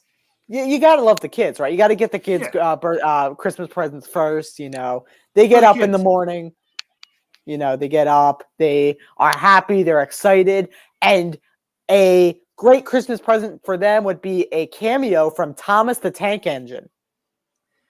Ooh, Thomas the Tank Engine, I'd at least say $40. Ooh, you're 20 off. It is $20 for Thomas the Tank Engine. You get a cameo from an animated train. you imagine that though? You get to listen to an animated train. Yeah, Wild. at least you get to listen to the voice actor who voices the animated train. All right. Next is Raven Simone. She was a star on Disney's That's So Raven, and I believe she's still having a show now on Disney Channel. I'm not sure, but put in the comments what you think. Raven Simone is listed on Cameo. Ooh, Raven Simone. I would have to throw out a price. I'm gonna go with $90. Add 100 to that, and you would be correct. $190. That was a hard one. Very, and it's kind of out of the blue too. Like nobody really expected that. It's kind of out of nowhere. All right. So next is a sports personality, our first sports one of the day. And he is a broadcaster. Most people think he's a complete dummy and doesn't know what he's talking about. But for the few that actually want his cameo, I don't, by the way, Skip Bayless. Ooh, I like to call him Drip Bayless. God, I'm about to say for Skip Bayless, aka Drip Bayless, I'd have to say $350. $300. And by the way, Logan Ford's commenting about Raven Simone. I told you she was on it. They're doing a reboot. All right, so I'm not too out of pop culture. All right, so next we're gonna go to TikTok. Did you say TikTok instead of TikTok? I said TikTok. It's Delco. Oh, it's the TikTok. It's the wait. What's it? Is it the Philly accent or the Delco accent? Delco accent. Delco accent. TikTok. Yeah, Delco and Philly are slightly different on the accents. You were them kids on the TikTok. TikTok. The Island Boys, who recently went viral for their candle-like looking hair, enormous amount of tattoos, and a song called Island Boy. Did you hear they got booed at the Logan Paul Woodley fight? And they almost got the fight. They afforded tickets to the Logan Paul Woodley fight. Yeah, and then they got booed while they were there, and then they were almost got into a fight and almost got kicked out. That's fantastic. So the Island Boys, how much are they worth? I mean, they're probably worth a lot, but I sure as hell would not spend it. I would say for the Island Boys, they'd probably have to spend like $400, but I wouldn't want to. It is half of that, $200. What a waste of $200 right there. Like for $200, I would rather buy a plane ticket to somewhere, or $200 give me tickets towards a sporting event. I'd even watch a tennis match rather than listen to the Island Boys. Fair. All right. So next we're gonna go Chris Hansen. Now, Chris Hansen is the host of To Catch a Predator, where they catch all the weird predators that do lots of naughty things. So, Chris Hansen. You know, I will say Chris Hansen's an interesting guy. I would go $150. $75. All right. So, next one we are going to do is, let's do this. I like this. Shooter Mcgavin. He is from the hit movie Happy Gilmore. Now, he's not going to use his real actor name because people only know him as Shooter Mcgavin. Oh, I was going to say, for Shooter Mcgavin, I would say if he's not going for at least $250, he's selling himself short. So give me $250. $30 short. $220. Oh, at least I was close. You were very close. Ooh, I like this one too. How about Rockstar made the songs Cat Scratch Fever and Stranglehold? Do you know who this is? Oh, no idea at all. This is Ted Nugent. I think it's like Ted Nugent. I'd throw in $50. 50 what? Just $50. $300. Let's see. I mean, if you're into that, it's a good use of $300. For me, it'd be a waste of $300, so I'm not going to do that. All right. Another sports one. I forgot to throw in Logan's comment. He says, I prefer the group The Lonely Island, not the Island Boys, The Lonely Island. No Island Boys for Logan. We get another sports one. He is a legendary announcer, brother of a legendary announcer, and is one of the faces of UFC. Can you get the name? Ooh, is that the one where just like the grand entrance of the Yeah. Let's get ready to rumble? That's his brother. So that is Michael Buffer. We are talking about Bruce Buffer, whose signature line is "It's time." Ooh, I remember hearing that one. Okay, if I'm gonna hear him say "It's time," I'm going 600. Let's forget Bruce Buffer. 375. 375. I mean, hey, 375 is still a good price. If I had money to throw around, I'd love to hear Bruce Buffer as my alarm. You know, waking up, you just hear him say, "It's time." Wouldn't that be something?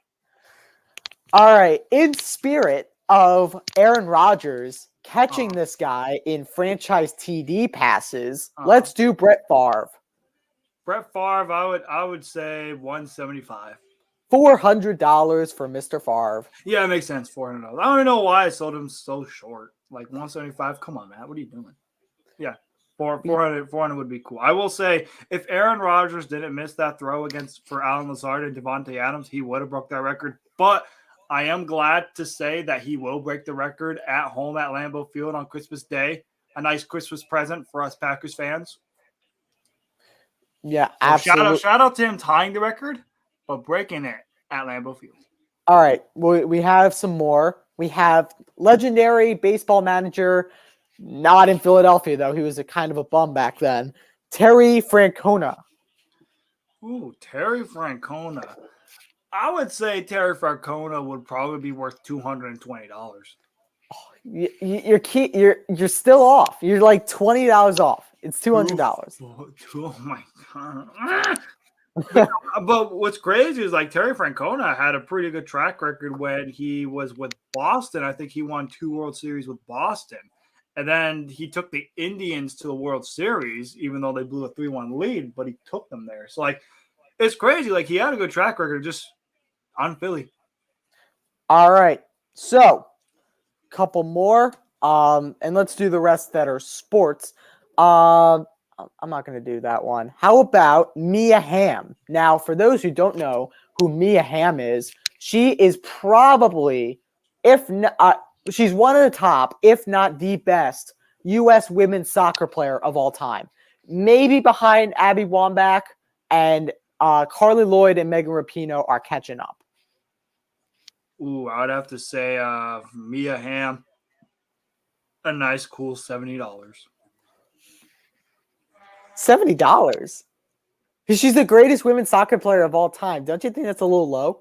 Well, do a lot of people tune into women's soccer? Yes. They're one of the best teams in history for the U.S. They've won multiple World Cups. I'll bump it up to 170. You were closer with the first. 125. I was not. What do you mean? 70? Like, oh, yeah. I can't do math. The math is about the same in a way.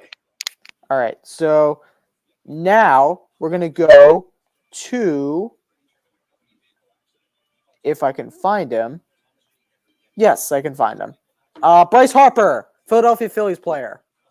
Ooh, for Bryce Harper, he got to be at least $650. $650. He is $899. Ooh, $899. All right, I could definitely see that. All right, and I think what we have to end on is, it's almost Christmas, and there is no better cameo to get on Christmas Day than this one person. Who do you think it is? Ooh, a Christmas cameo. The one person I would say you'd have to get, John Daly. I would love to hear a cameo from John Daly. While John Daly does look like this guy, it is not John Daly. By the way, shout out to John Daly. He won the PNC championship with his son, John Daly II, over Tiger and Charlie Woods on their return. No, who is the, not even a mascot, who is Mr. Christmas? Mr. How are you not getting this? How are you not getting this? How am I not getting this? Like, what is it like a famous movie star, Mr. Christmas? We literally threw snowballs at him and threatened to kill him. Santa Claus, really? Yeah, Santa Claus with a cameo. Yeah, dude, it's Christmas. We have to do Santa Claus. All right. Well, I mean, if it's Santa Claus, I better. It's probably like $300 because of Santa Claus. What did you say? 300? Yeah, 300. Ooh, it's definitely far off that. Now, up or down is the question, and I will tell you, it is $15. Yeah, it makes sense. $15 out of Santa's busy schedule, delivering presents to all the good boys and girls and giving coal to the bad ones, aka Matt Ryan. He took time out of his busy schedule to make $15 cameos for all the good boys and girls at home. That's really generous of Santa Claus, by the way, I will say. Mm-hmm. It absolutely is. And Logan, yes, I did realize they are one of the most decorated teams we've ever produced, the U.S. women's soccer. I did realize that. By the way, Santa did not like that statement from you, Matt, about Mia Hamm being only priced at $75. Well, I don't really tune into to that a lot. I have heard like they do create a lot of great things, but I'm just like, yeah, no. Santa was a little pissed off at that. I think he may have to throw in a lump of coal in your stocking. I'm gonna jump out for a second and jump back in. All right, so I've learned from my mistake.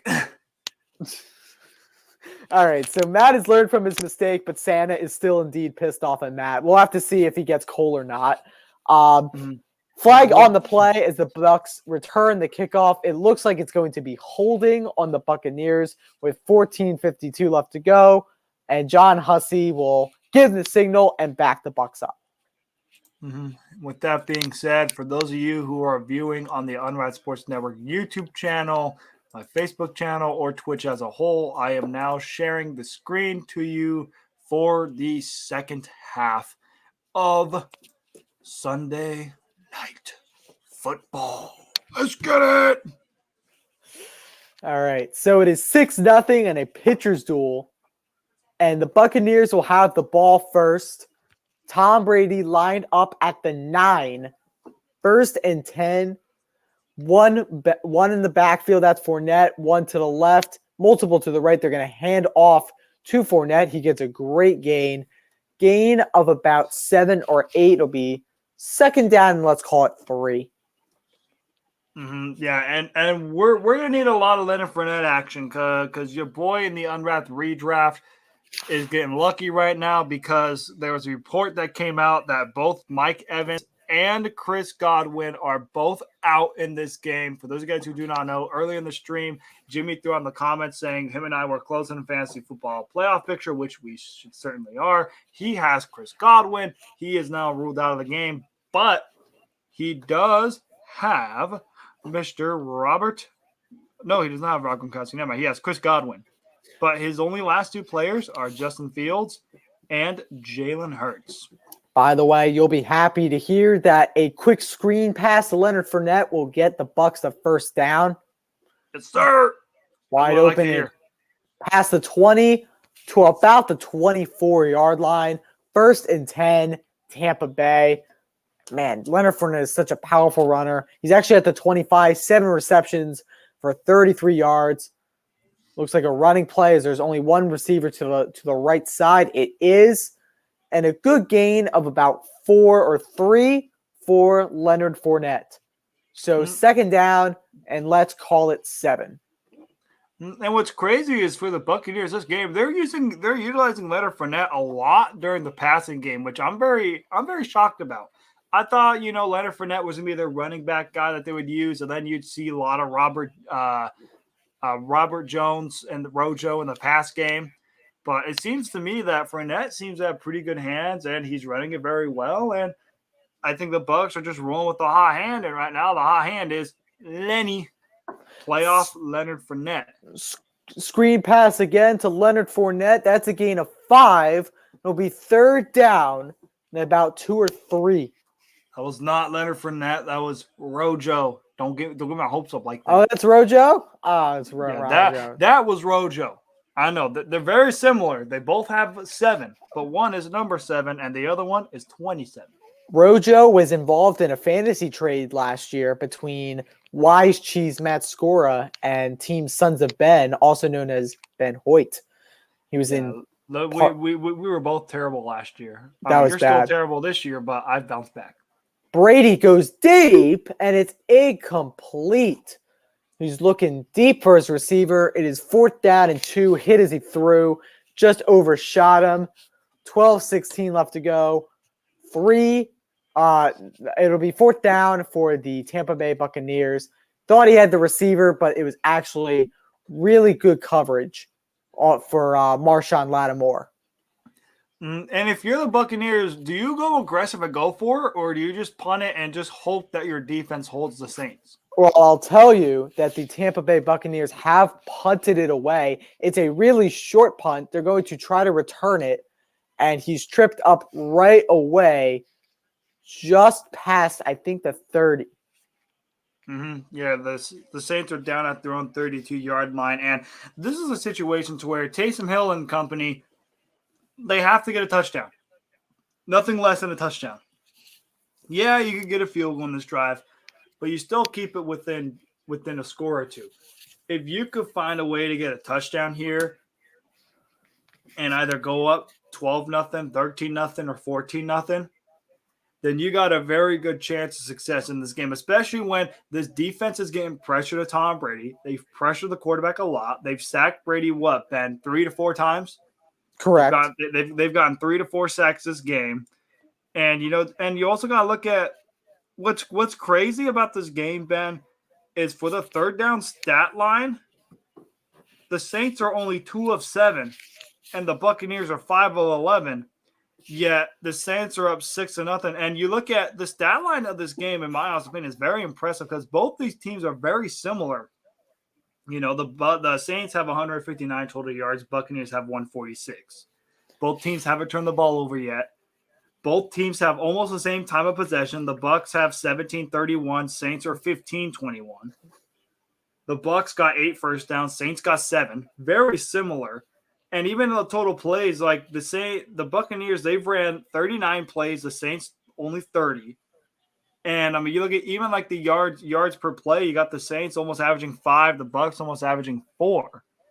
And it's very similar. And you just have to look at it from a standpoint of when the Saints have the ball, they find a way to score and get some points. And the defense have also been able to shut it down as well. And you got to look at, for the Saints, I need to see more Marquez Callaway. It seems like ever since that first quarter where he went off for 4 catches and 88 yards, they haven't really involved him since. For the Saints to win this game, you got to involve Marquez Callaway more. Now, I know you're going to give Alvin Kamara his touches. He had 6 carries for 18 yards, 2 catches for 13. But we need to see a little bit more action from Kamara, and we need to see just a little bit more from Marquez Callaway, because you can have 4 catches for 88 yards, and that's great for fantasy football-wise. But we need to see him score, I guess, in a way more. We need some more. We need some more Marquez Callaway action. And I want to know what we got Ben Hoyt doing here. We got him standing up, moving some pots and pans. I'm trying to find a cup for I'm trying to find a cup for a water jug because I am parched. All right. Well, we got a 1st and 10 handoff to Alvin Kamara, and he gains 3 yards. What kind of water we got, Ben? What kind of brand? Is it a nice Dasani? Is it Aquafina? Is it Nestle? What we got?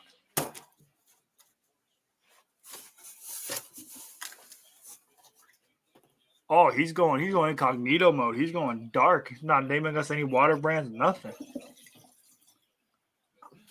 Ugh. Oh, that's just a nice pouring of water sound. We got 3rd down and 8 here for the New Orleans Saints as they try to do a QB run from Taysom Hill. The Bucs sniff it out for a loss of 1. It's now 3rd down and 8. We got Ben drinking gloriously of the water. Ben, how did that water taste? This cup is a little dusty, But the water is refreshing. I was very dehydrated, and now I am slightly better. This is what you get, folks, with Primetime with Hoyt and Wise Cheese. You get Ben drinking water. I got a bottle of water here. Nestle Life. That's how we roll. 3rd down and 8 here for Taysom Hill and company. Hill back to pass, looking to throw, and it's incomplete. And the Bucs defense makes a stand, and it is 3 and out. 4th and 8 for the Saints. Looking to punt this away here. 10:54 left in the 3rd quarter. Ben, how important was this stop here for the Bucs defense to keep it a 6-0 game? I mean, I don't think I have to say it, but it's crucial. I mean, whoever's going to score the first touchdown tonight is going to win the game, whether it's the Saints or the Buccaneers, because they'll have all the momentum towards them. So, by the way, this guy who's returning the punts and kickoffs is so awful for the Buccaneers. He got no yards on the return. So it'll be 6-0. We'll start about anywhere from the 15 to the 20. I didn't see exactly where he landed. 2 yards on the Tampa Bay 22. That's pathetic. But that's just me. Absolutely pathetic on that front there. We got Corey in the color cast, aka C Money 52 USN. Check out all the great things that Corey does. If you want any gambling advice, Corey is the guy for you to hit up. And yeah, just overall, if you want to make money, Corey's your guy. And also, if you want any fantasy football predictions, Corey is also that guy. He was a big Joe Mixon guy, and so far, for the most part this season, has done very well. And he predicted that Christian McCaffrey was going to fail, and what happened? Christian McCaffrey has failed. By the way, I wish I listened to him during the redraft because I would have avoided CMC. But hey, what can you do? I will say thank you to Corey for bringing this up.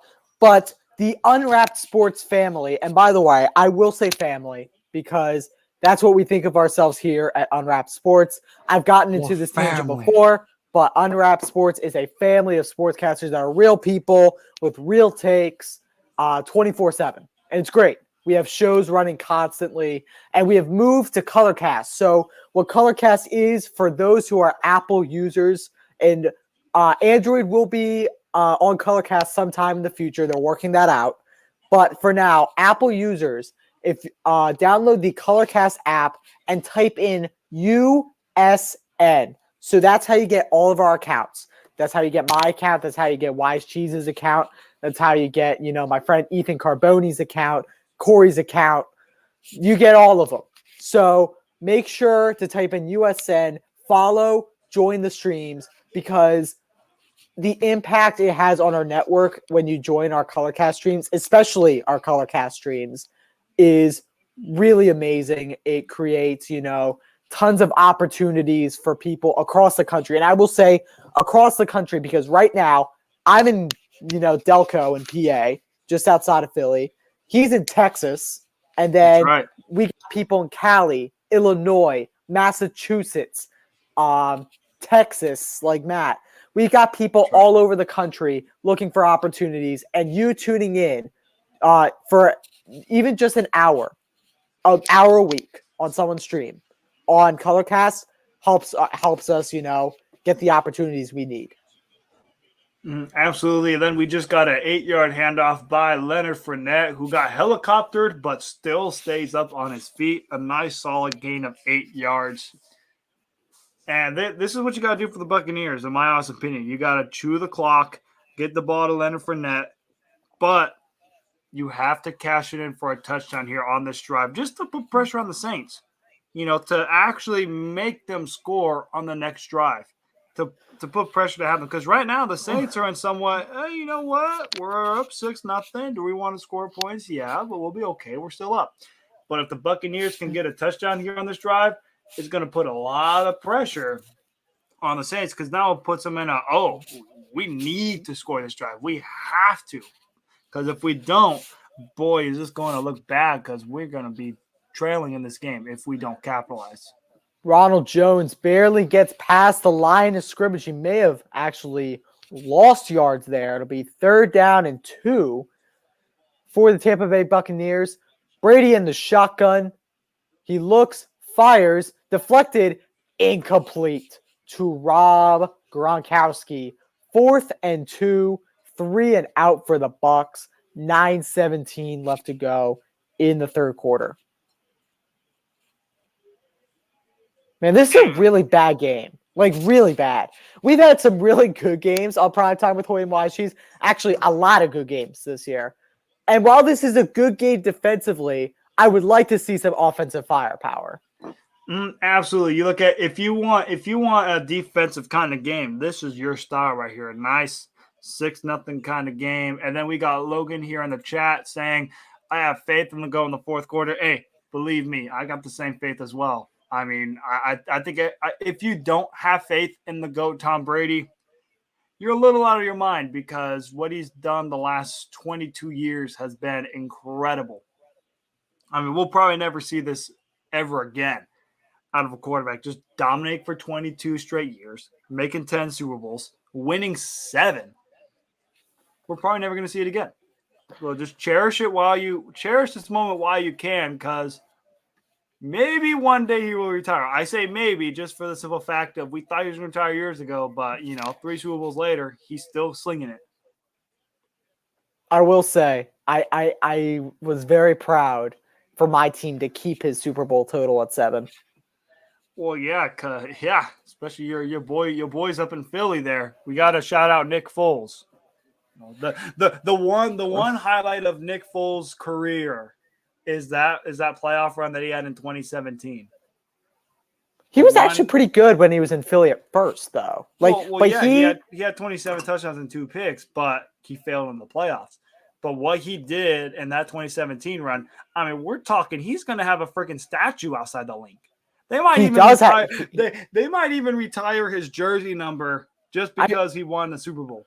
I will tell you, while it is a very good idea for him to have a statue outside the link, I mean, another statue, because he already has one. He has what statue do they have at the link? Is it just like the Philly special play itself, or is it just of him? So outside the link, they have Foles and Peterson talking it over, and the tagline says, "You want to go Philly, Philly." That little discussion between them, one of the biggest discussions in history. Oh, absolutely. We got shout out my dad here in the comment section saying, and let's go Tampa Bay. That's the team that we're all pulling for. We're pulling for Tampa Bay because we want Ben Hoyt's Philadelphia Eagles have a better chance of making the playoffs possibly. We also want the Tampa Bay Buccaneers just for the simple fact, in my football pool, I did pick the Tampa Bay Buccaneers to win. Now, for the Green Bay Packers, we don't want Tampa to win because we want to get the 1 seed, but I'm pretty confident the Green Bay Packers last 3 games got to play Andrew Riddle, Cleveland Browns, got to play the Vikings, who just lost to the Detroit Lions, and we got to play the Detroit Lions Week 18, which I feel pretty confident in. I am definitely pulling for you against the Minnesota Vikings. That is a big game if we beat Washington. Oh, absolutely. You best believe we're going to try to get our revenge because what happened to us in Week 11, boy, was that a yikes because we had that game. And then Justin Jefferson decided to go off for like almost 150. And, Dalvin Cook does what Dalvin Cook does. Yeah, this is definitely a powerful Minnesota Viking game. They are silent but deadly. They're a good team. I like to call them the sleeping giant because the capabilities that Minnesota has is something else. Because there's always a saying in the NFL, what travels well is defense and the run game. The one thing the Vikings have that a lot of teams don't have is a top 5 running back in Dalvin freaking Cook. Yeah, I will say, they were just showing a commercial for another big sporting event that is coming this winter that we will also hopefully be covering in an Unwrapped. It is the Winter Olympics. Once every 4 years this happens. This will happen in Beijing, China this year. So February 3rd, 2022. We'll take a look for the Winter Olympics. Taysom Hill scrambles and throws it away with 8:57 left to go. 3rd and 10 for New Orleans.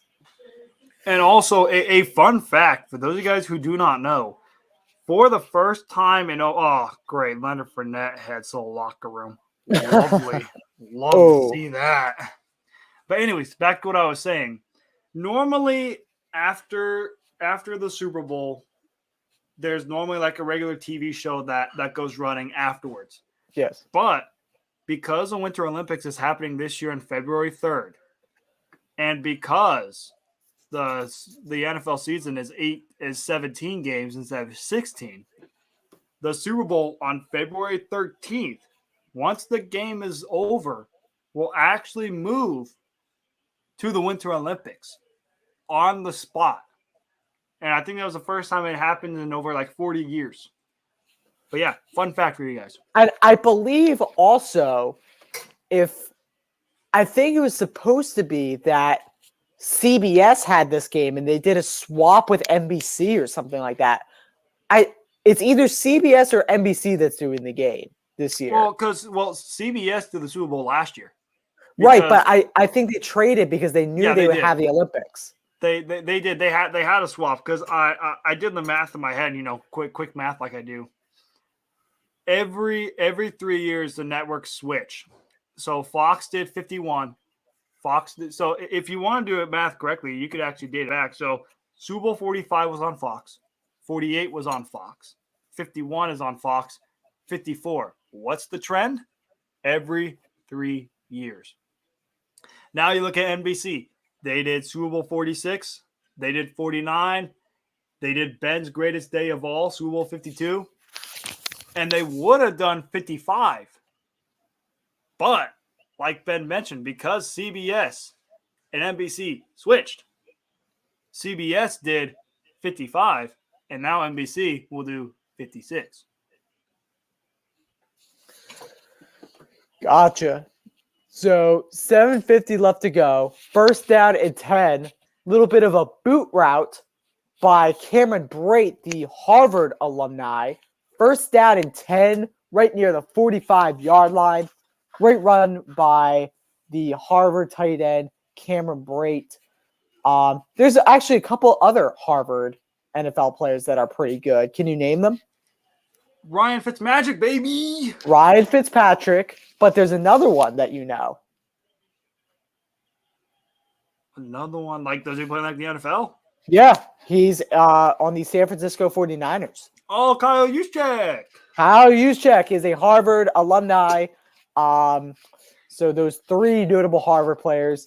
My squad pen has actually a player on the Buccaneers, Justin Watson, a wide receiver, and Greg Van Roten, who's an offensive lineman. And I believe there's one other, I forget his name. Yeah, I forget as well, but we need Leonard Fournette to come back. Come back, Lenny, please. I need you to get a touchdown. Ronald Jones, though, will take a couple yards. He'll gain about 4. It'll be 3rd and 6, pardon me. But I will say another fantasy player I like to shout out. I like to shout out Jeff Wilson. I gave that boy Jeff Wilson a chance. I had him off of waivers. That boy put up almost 20 points. So shout out Jeff Wilson for getting me 21 carries, 110 yards, and a touchdown for 19.90 points. Who the heck is Jeff Wilson? Running back for the 49ers. That's right. Got it. Because all the 49ers running backs are injured, and you got Jeff Wilson. Got it. 3rd and 7 for the Buccaneers. Brady steps back, feels pressure, complete, and what a tackle by Lattimore, stopping Johnson just before the first down marker. It'll be 4th down again for the Tampa Bay Buccaneers. Now, I think this is when you go for it. You're 4th and 1. You're down at the Saints' 36-yard line. Your kicker has previously missed a field goal. I say 4th and 1. Go for it and convert it. And it looks like that is what they're going to do, or at least try to draw them off sides. 4th and 1. Down right near the 35. You have to get to the 34. So I would say 1.5 yards. Play clock. Hits 1. They fire. And it's incomplete. Intended for Rob Gronkowski. And the Bucs turn it over on downs. Yeah, and then you look at the play, and it's one of those to where they try. it's an interesting play that you run on a 4th and 1. But I mean, you also look at it from a standpoint of it's Brady and Gronk. They're like bread and butter. You lob it up in the air and see if either you can force a pass interference call or see if Gronk goes up and gets it. And all credit to Malcolm Jenkins, former Philadelphia Eagle, 2-time Super Bowl champ, won a Super Bowl with the EAGLES Eagles. Great coverage on Rob Gronkowski. And once again, this Saints defense playing some lights out football, getting sacks on Brady, forcing turnover on downs when they can. And I'll say it before, and I will say it again. The Saints need to score points. The Saints have to score points on this drive. Yeah. I'm at a point now to where I don't care if it's a field goal or a touchdown. Just get something. Because the Bucs defense, they're keeping the Bucs in this game. The Saints have had ample opportunity to put this game away, and they haven't gotten the job done. And this is the drive right here to where the Saints, they need to get Callaway involved again like they did in the first quarter. They need to keep feeding the ball to Alvin Kamara. And we need to see some more scramble runs from Taysom Hill. Because what made Taysom Hill successful against the Jets last week? He finally gave up throwing it deep and decided to do QB runs like he normally does. And that helped him out with success. He needs to find a way to revert back to that same success on this drive if they want an opportunity. They want an opportunity here to win this game. Now, we don't want that because, we want Ben's Eagles to have a good playoff chance. But for the Saints as a whole, for just their team in general, if they could find a way to pull off this win, boy, will this be a confidence boost for this team. Because you look at it, before they won against the Jets, Ben, you got to remember the Steelers were struggling. They lost a guy, Jameis Winston, after the game against Tampa. They basically lost every game before they beat the Jets last week. They were, as a lot of people like to say, down bad. They were in the gutter, rock bottom. But so far, they're slowly trending their way back. And if they could find a way to get this huge win, and not only is it just a regular win, this is a statement win against your division rival. You would actually sweep the Buccaneers. You would still mathematically have a chance to win the AFC South. Not AFC South, NFC South. And you would help solidify a spot as a 7 seed for now before Tuesday's game between the Washington football team and the Philadelphia Eagles. So, by the way, they're taking a look at the replay. Toughest man alive, Malcolm Jenkins against Rob Gronkowski, just one-on-one. They complete a pass, and it looks like it is to Mark Ingram. Good gain of about 4, be 3rd down and 6. And by the way, that's the rookie Tryon Shayinka with the pressure. That's a great pronunciation. I'm impressed. I probably would have gotten that pronunciation wrong. Thank you. Look at Ben Hoyt right there, future broadcaster at We Are.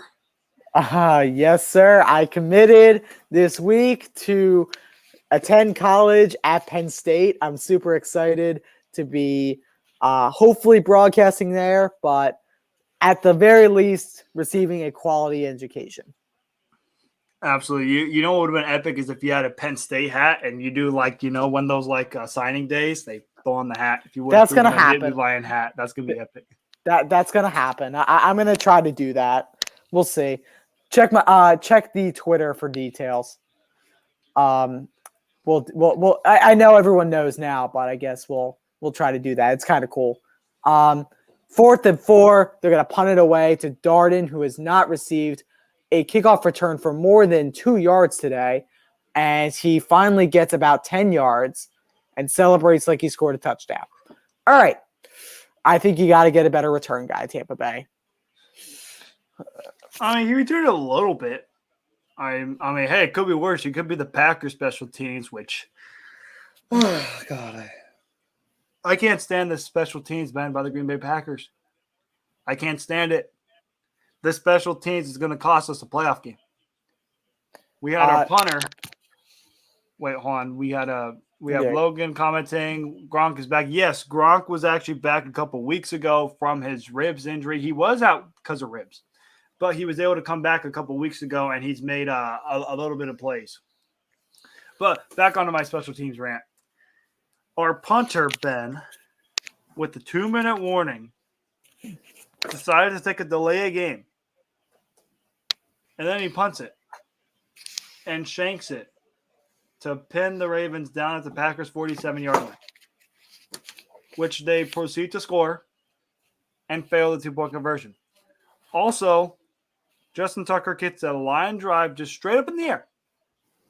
It bounces, and it hits one of our players on the back of the foot. I got to interrupt you there. I apologize, but Ronald Jones with a 20-plus yard run, or I don't know if it's updated yet, but it's past midfield, and I think it's down at the 30. Down at they say down at the Saints 39-yard line. Should have been Lenny, dude. 30-yard run for Ronald Jones, but continue, Mr. Scora. But yeah, this special teams by the Green Bay Packers, something's got to get fixed. Whether that's firing the special teams coordinator, whether that's putting someone that knows how to field punts, something's got to change. Because if our special teams does not change, it will cost us in the future. And I do not want our season to end because of special teams, because that would be the most terrible thing ever. Because we have the team to go far, Ben. I truly believe that. We have the team that could do it. The special teams, though, got to get together. You have the team. So you think you have the team to lose to the Buccaneers in the NFC Championship again? I mean, I hope we don't. I mean, you got to think, Ben. We're playing like this without David Bakhtiari, without Jair Alexander, without Zadarius Smith, without our starting center Josh Myers. This team is injured to the bone, and we find ways to win. Whether that's boneheaded coach decisions by going for 2 when you have the best kicker in the NFL. We found ways to win with former Eagle Rasul Douglas. We found ways to win with Mason Crosby, even though sometimes he can be crossbar Crosby, but he's got a job done in the past. Or whether it's Aaron Rodgers or Quad Father A.J. Dillon or Aaron Jones or Devontae Adams, we find ways to win. But the special teams better not be a liability. 3 wide receivers, 6 defensive backs, and a pass completed to Rob Gronkowski. 2:30 left to go in the third.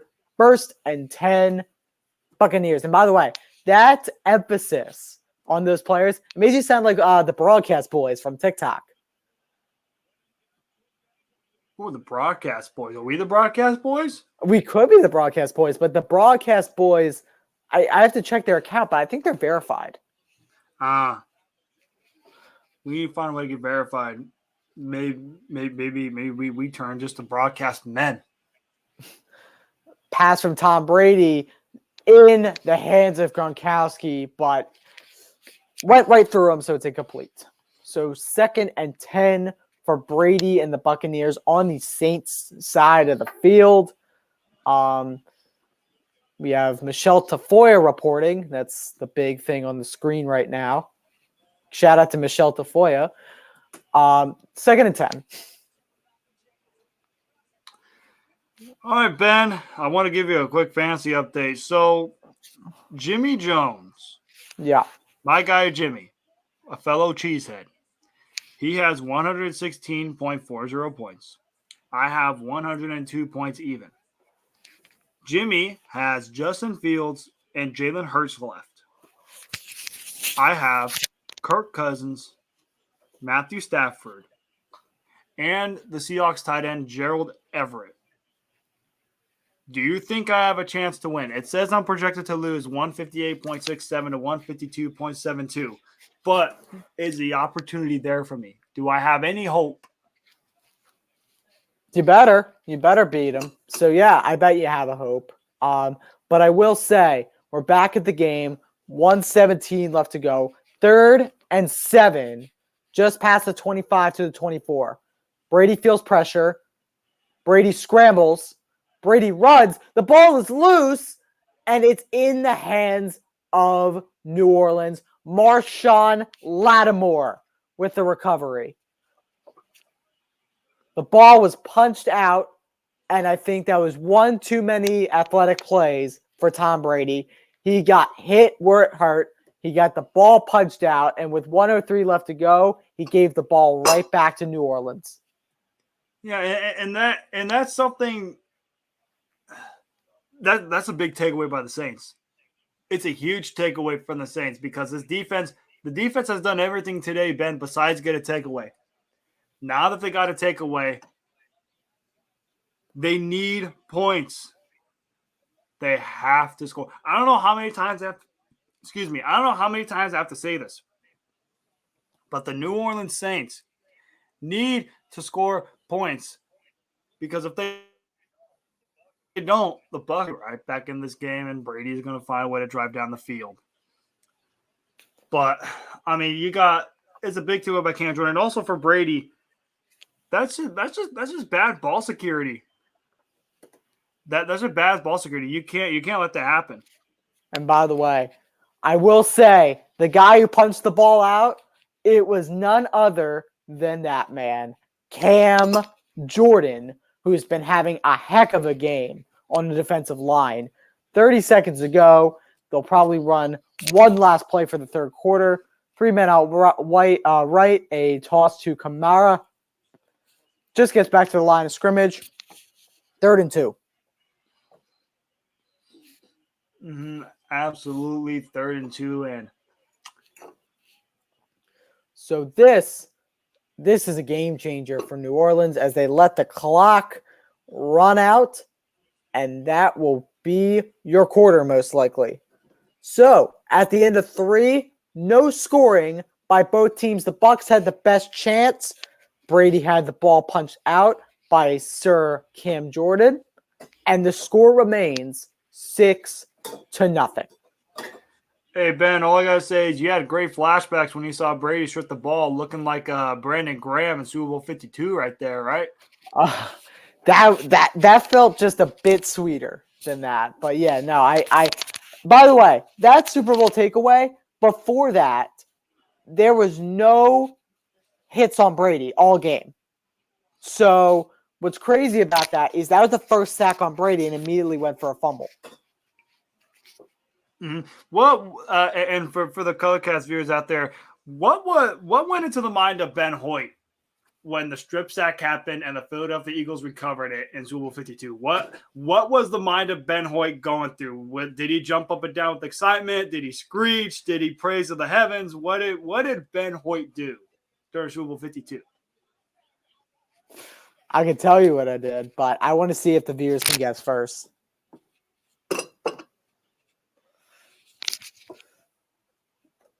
Wait, what did you say you want to get first? I want to see if the viewers can guess what I did first. Ooh, I don't know. It's gonna be a tough guess. I mean, I might know what you did, but we gotta see what the people think. All right. Seems like no one's commenting, so I'm going to spoil it. So as soon as the strip sack went off, I have a 75-inch TV that I have. Actually, 2 75-inch TVs at our house. So one in the basement where I am now and one upstairs. I was watching upstairs. And as soon as it happened, I immediately start pointing and yelling toward that it was our ball.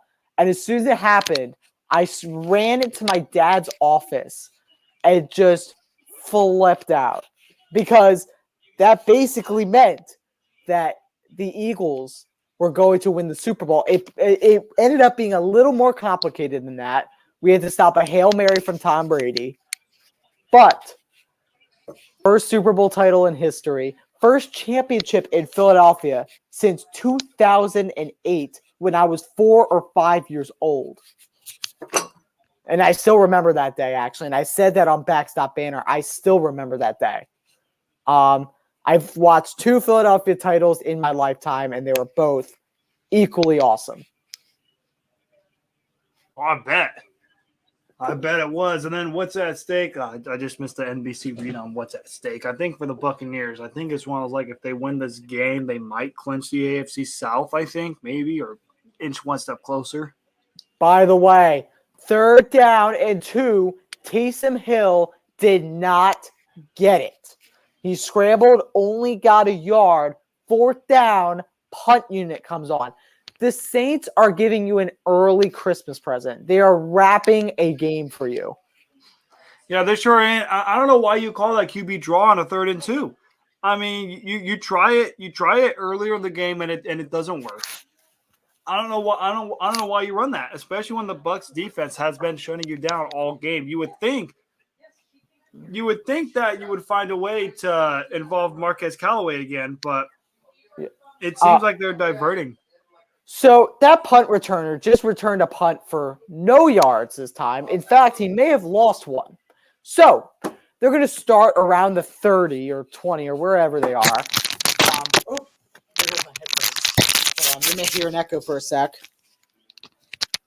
All right, we're back. So your special teams have been awful today.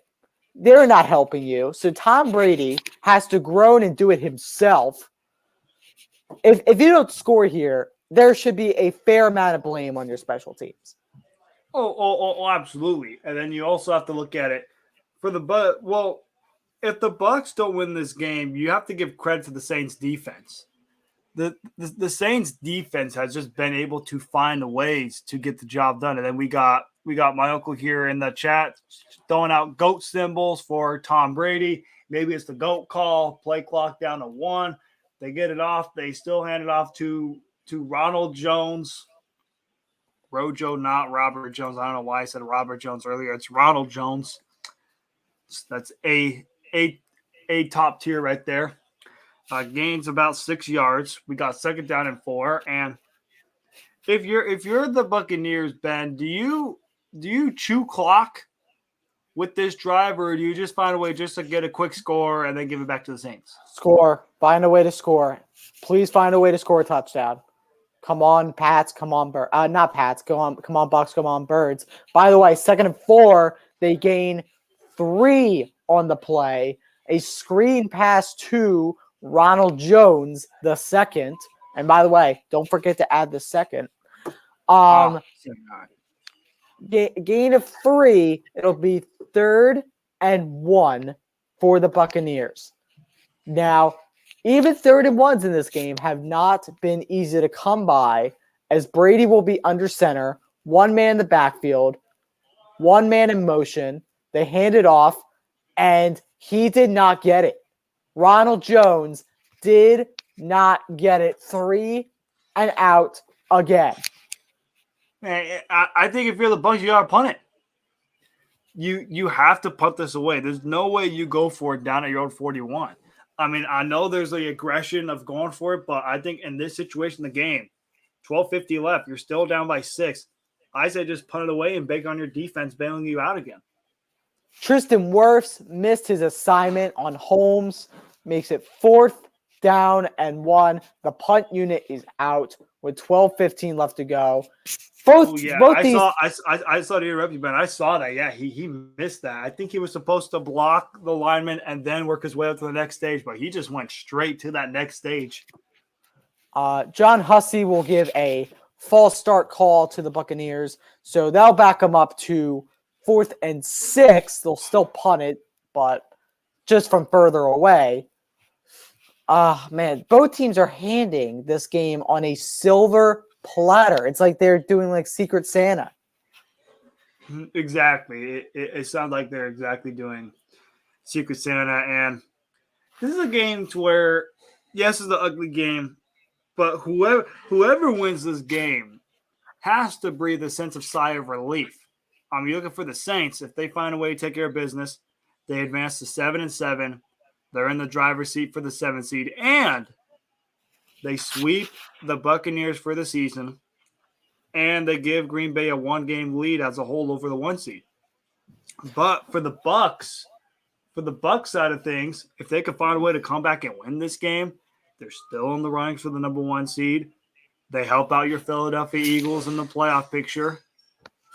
and it inches them one step closer of clinching the NFC South for the first time since 2007.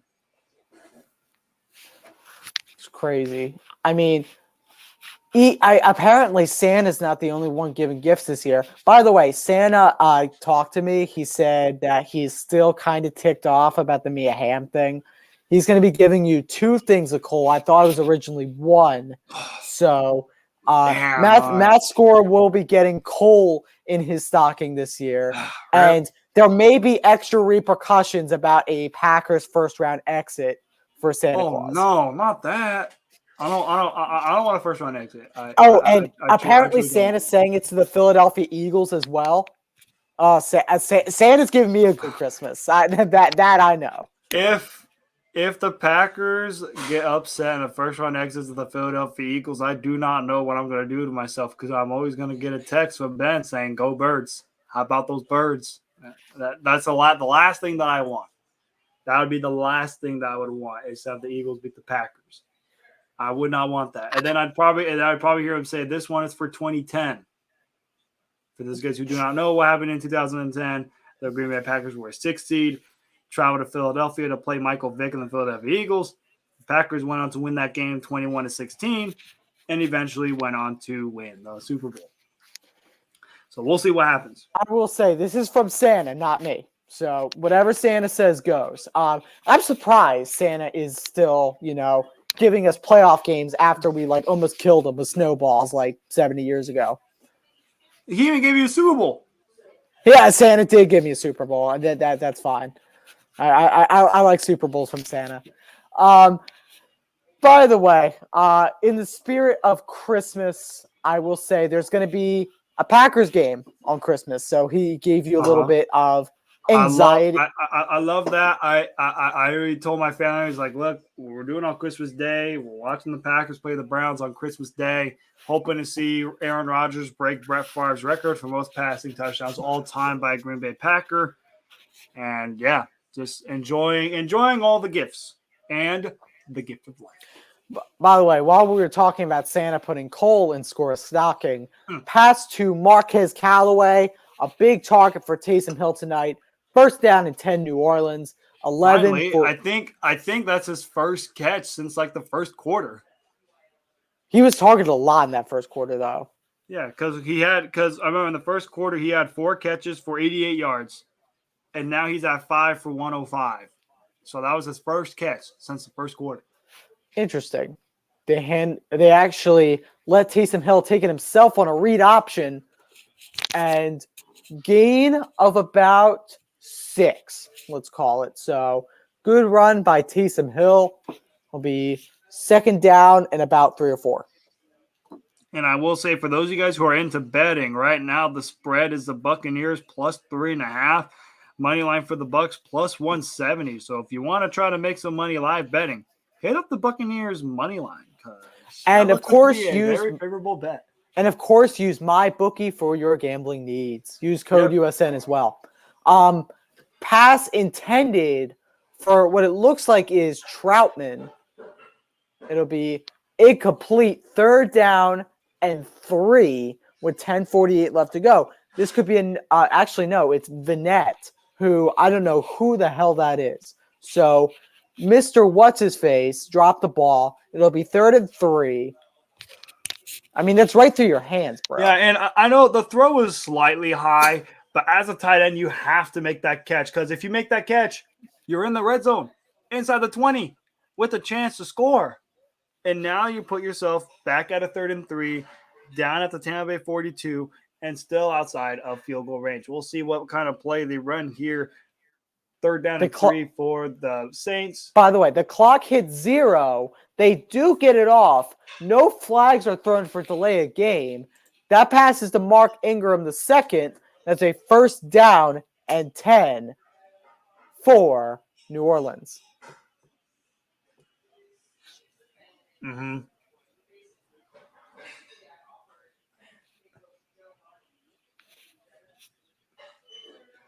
You said the Bucs just jumped offside? No, I said that there was a delay of game that was not called. Well, I don't know. It looked close.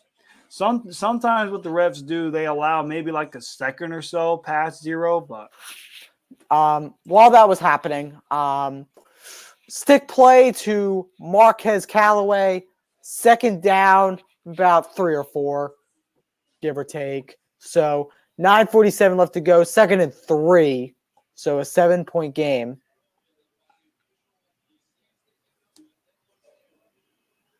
And then Logan says, with all due respect, this game is a hard-fought defensive game. First to slip up just once is who goes home with the L. I truly believe I agree with that. I mean, the Buccaneers slipped up with the Brady fumble, but the Saints didn't capitalize on it. So we'll see if there's another slip up. But I think Logan is right on that one. Would you agree as well, Ben, with Logan stating? That's what I stated earlier. Across the game? That's what I stated earlier. First 2 slips, we'll lose. 9:03 left to go, 1st and 10. Taysom Hill under center, 1 man in the backfield, 2 to the left, 1 to the right. They hand it off to Alvin Kamara, who will be tackled behind the line of scrimmage. It'll be a loss of 1 or 2. Be 2nd down and long. 2nd down long. And you look at for the New Orleans Saints, I know you want to chew the clock out, but I think this is one of the plays where you got to run a pass play. You got to gain some sense of yardage back. Maybe try to find a pass play where you can get maybe 6 to 8 yards instead of it being 3rd and 12. Make it 3rd and manageable. Maybe like 3rd and 5, 3rd and 4. If you can make it there, I think you got a good case to convert. 2nd and 11 after a -1 yard run.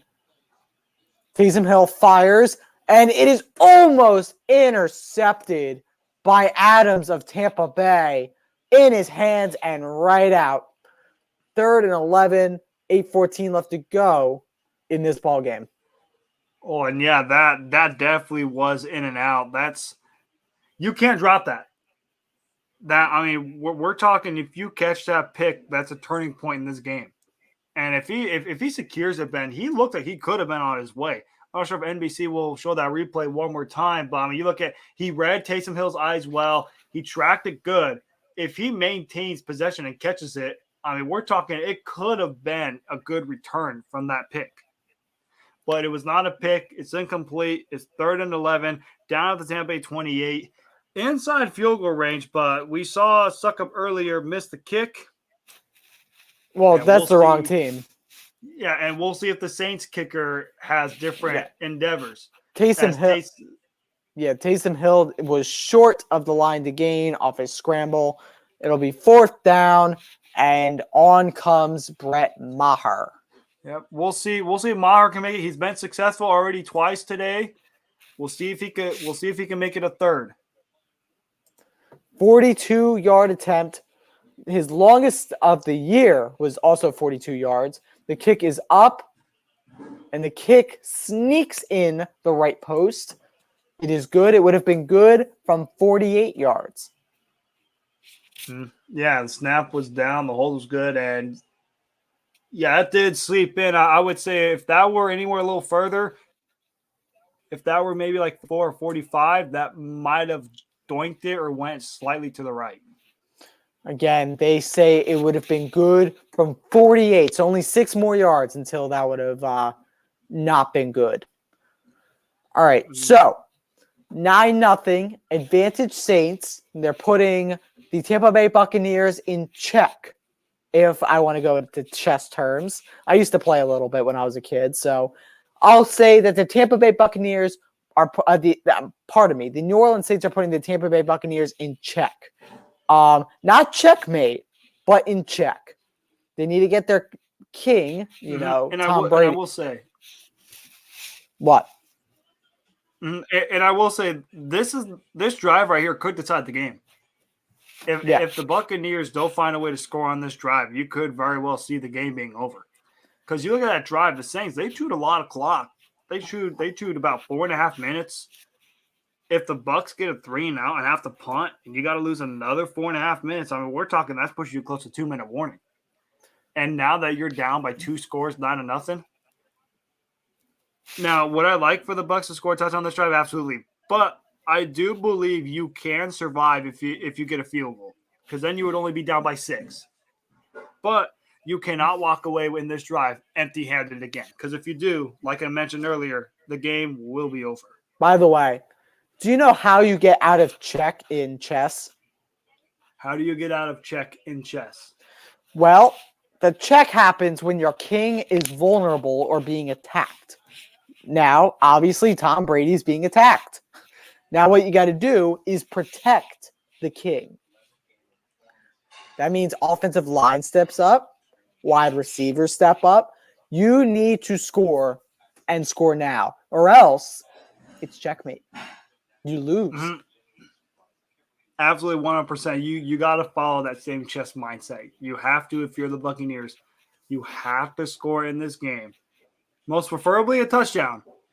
But you could definitely settle for a field goal and be okay. But you would be living on the edge by a thread. All right, so we are back in Tampa Bay, home of Unwrapped's Caleb Skinner. I think he just recently moved there, didn't he not? Correct. He did move to Tampa Bay.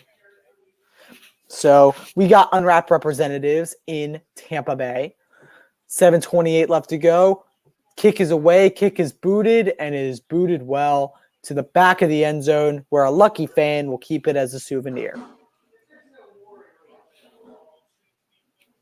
So 1st and 10 from the 25 for Tom Brady. And by the way, that's plenty of room and plenty of time for Tom Brady to score. He is the GOAT after all. Absolutely. Definitely plenty of time for Tom Brady to score here in this drive. And I did find out 21 minutes ago that Leonard Fournette was ruled out for the remainder of Week 15, which is a tough life out here. But I will say I'm only down by – it says projected-wise I'll only lose by 5 or so points, but I'm going to need Matty Ice to step up on Tuesday. Not Matt Ryan, Matty Ice. I'm talking Matthew Stafford. QB for the LA Rams. That is fair. I'm going to need him to step up big against the Seahawks. Because if he can step up big against the Seahawks, boy, do I got a chance. Pass is batted down, incomplete. It'll be 3rd and 10. Just as we were talking, 2, I believe, incomplete passes. That was batted down by Tuttle of New Orleans. And this defense, man, it has been swarming. As Logan mentions here in this comment, the Saints defense are shutting down Brady's inside short dagger passes and forcing him to run or throw deep, which in a way has been the Brady mantra. He always checks it down, but his guys make plays after the catch. They always get those yards after the catch, and the Saints have been able to limit that, like Logan mentioned.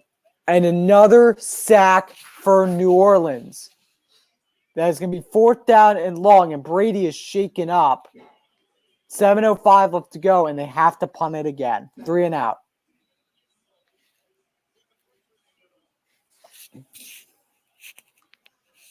Yeah, and one thing is for certain, I know the MVP race is upon us. We got Week 15. A lot of people are saying it's between Brady, Rodgers, and even possibly Jonathan Taylor. This game is not helping Brady's case for MVP at all. You saw what Jonathan Taylor did against the Patriots on Saturday, ran for 170 yards.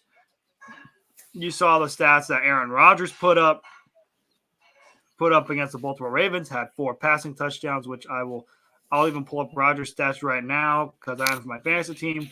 He went 23 of 31, 268, 3 touchdowns.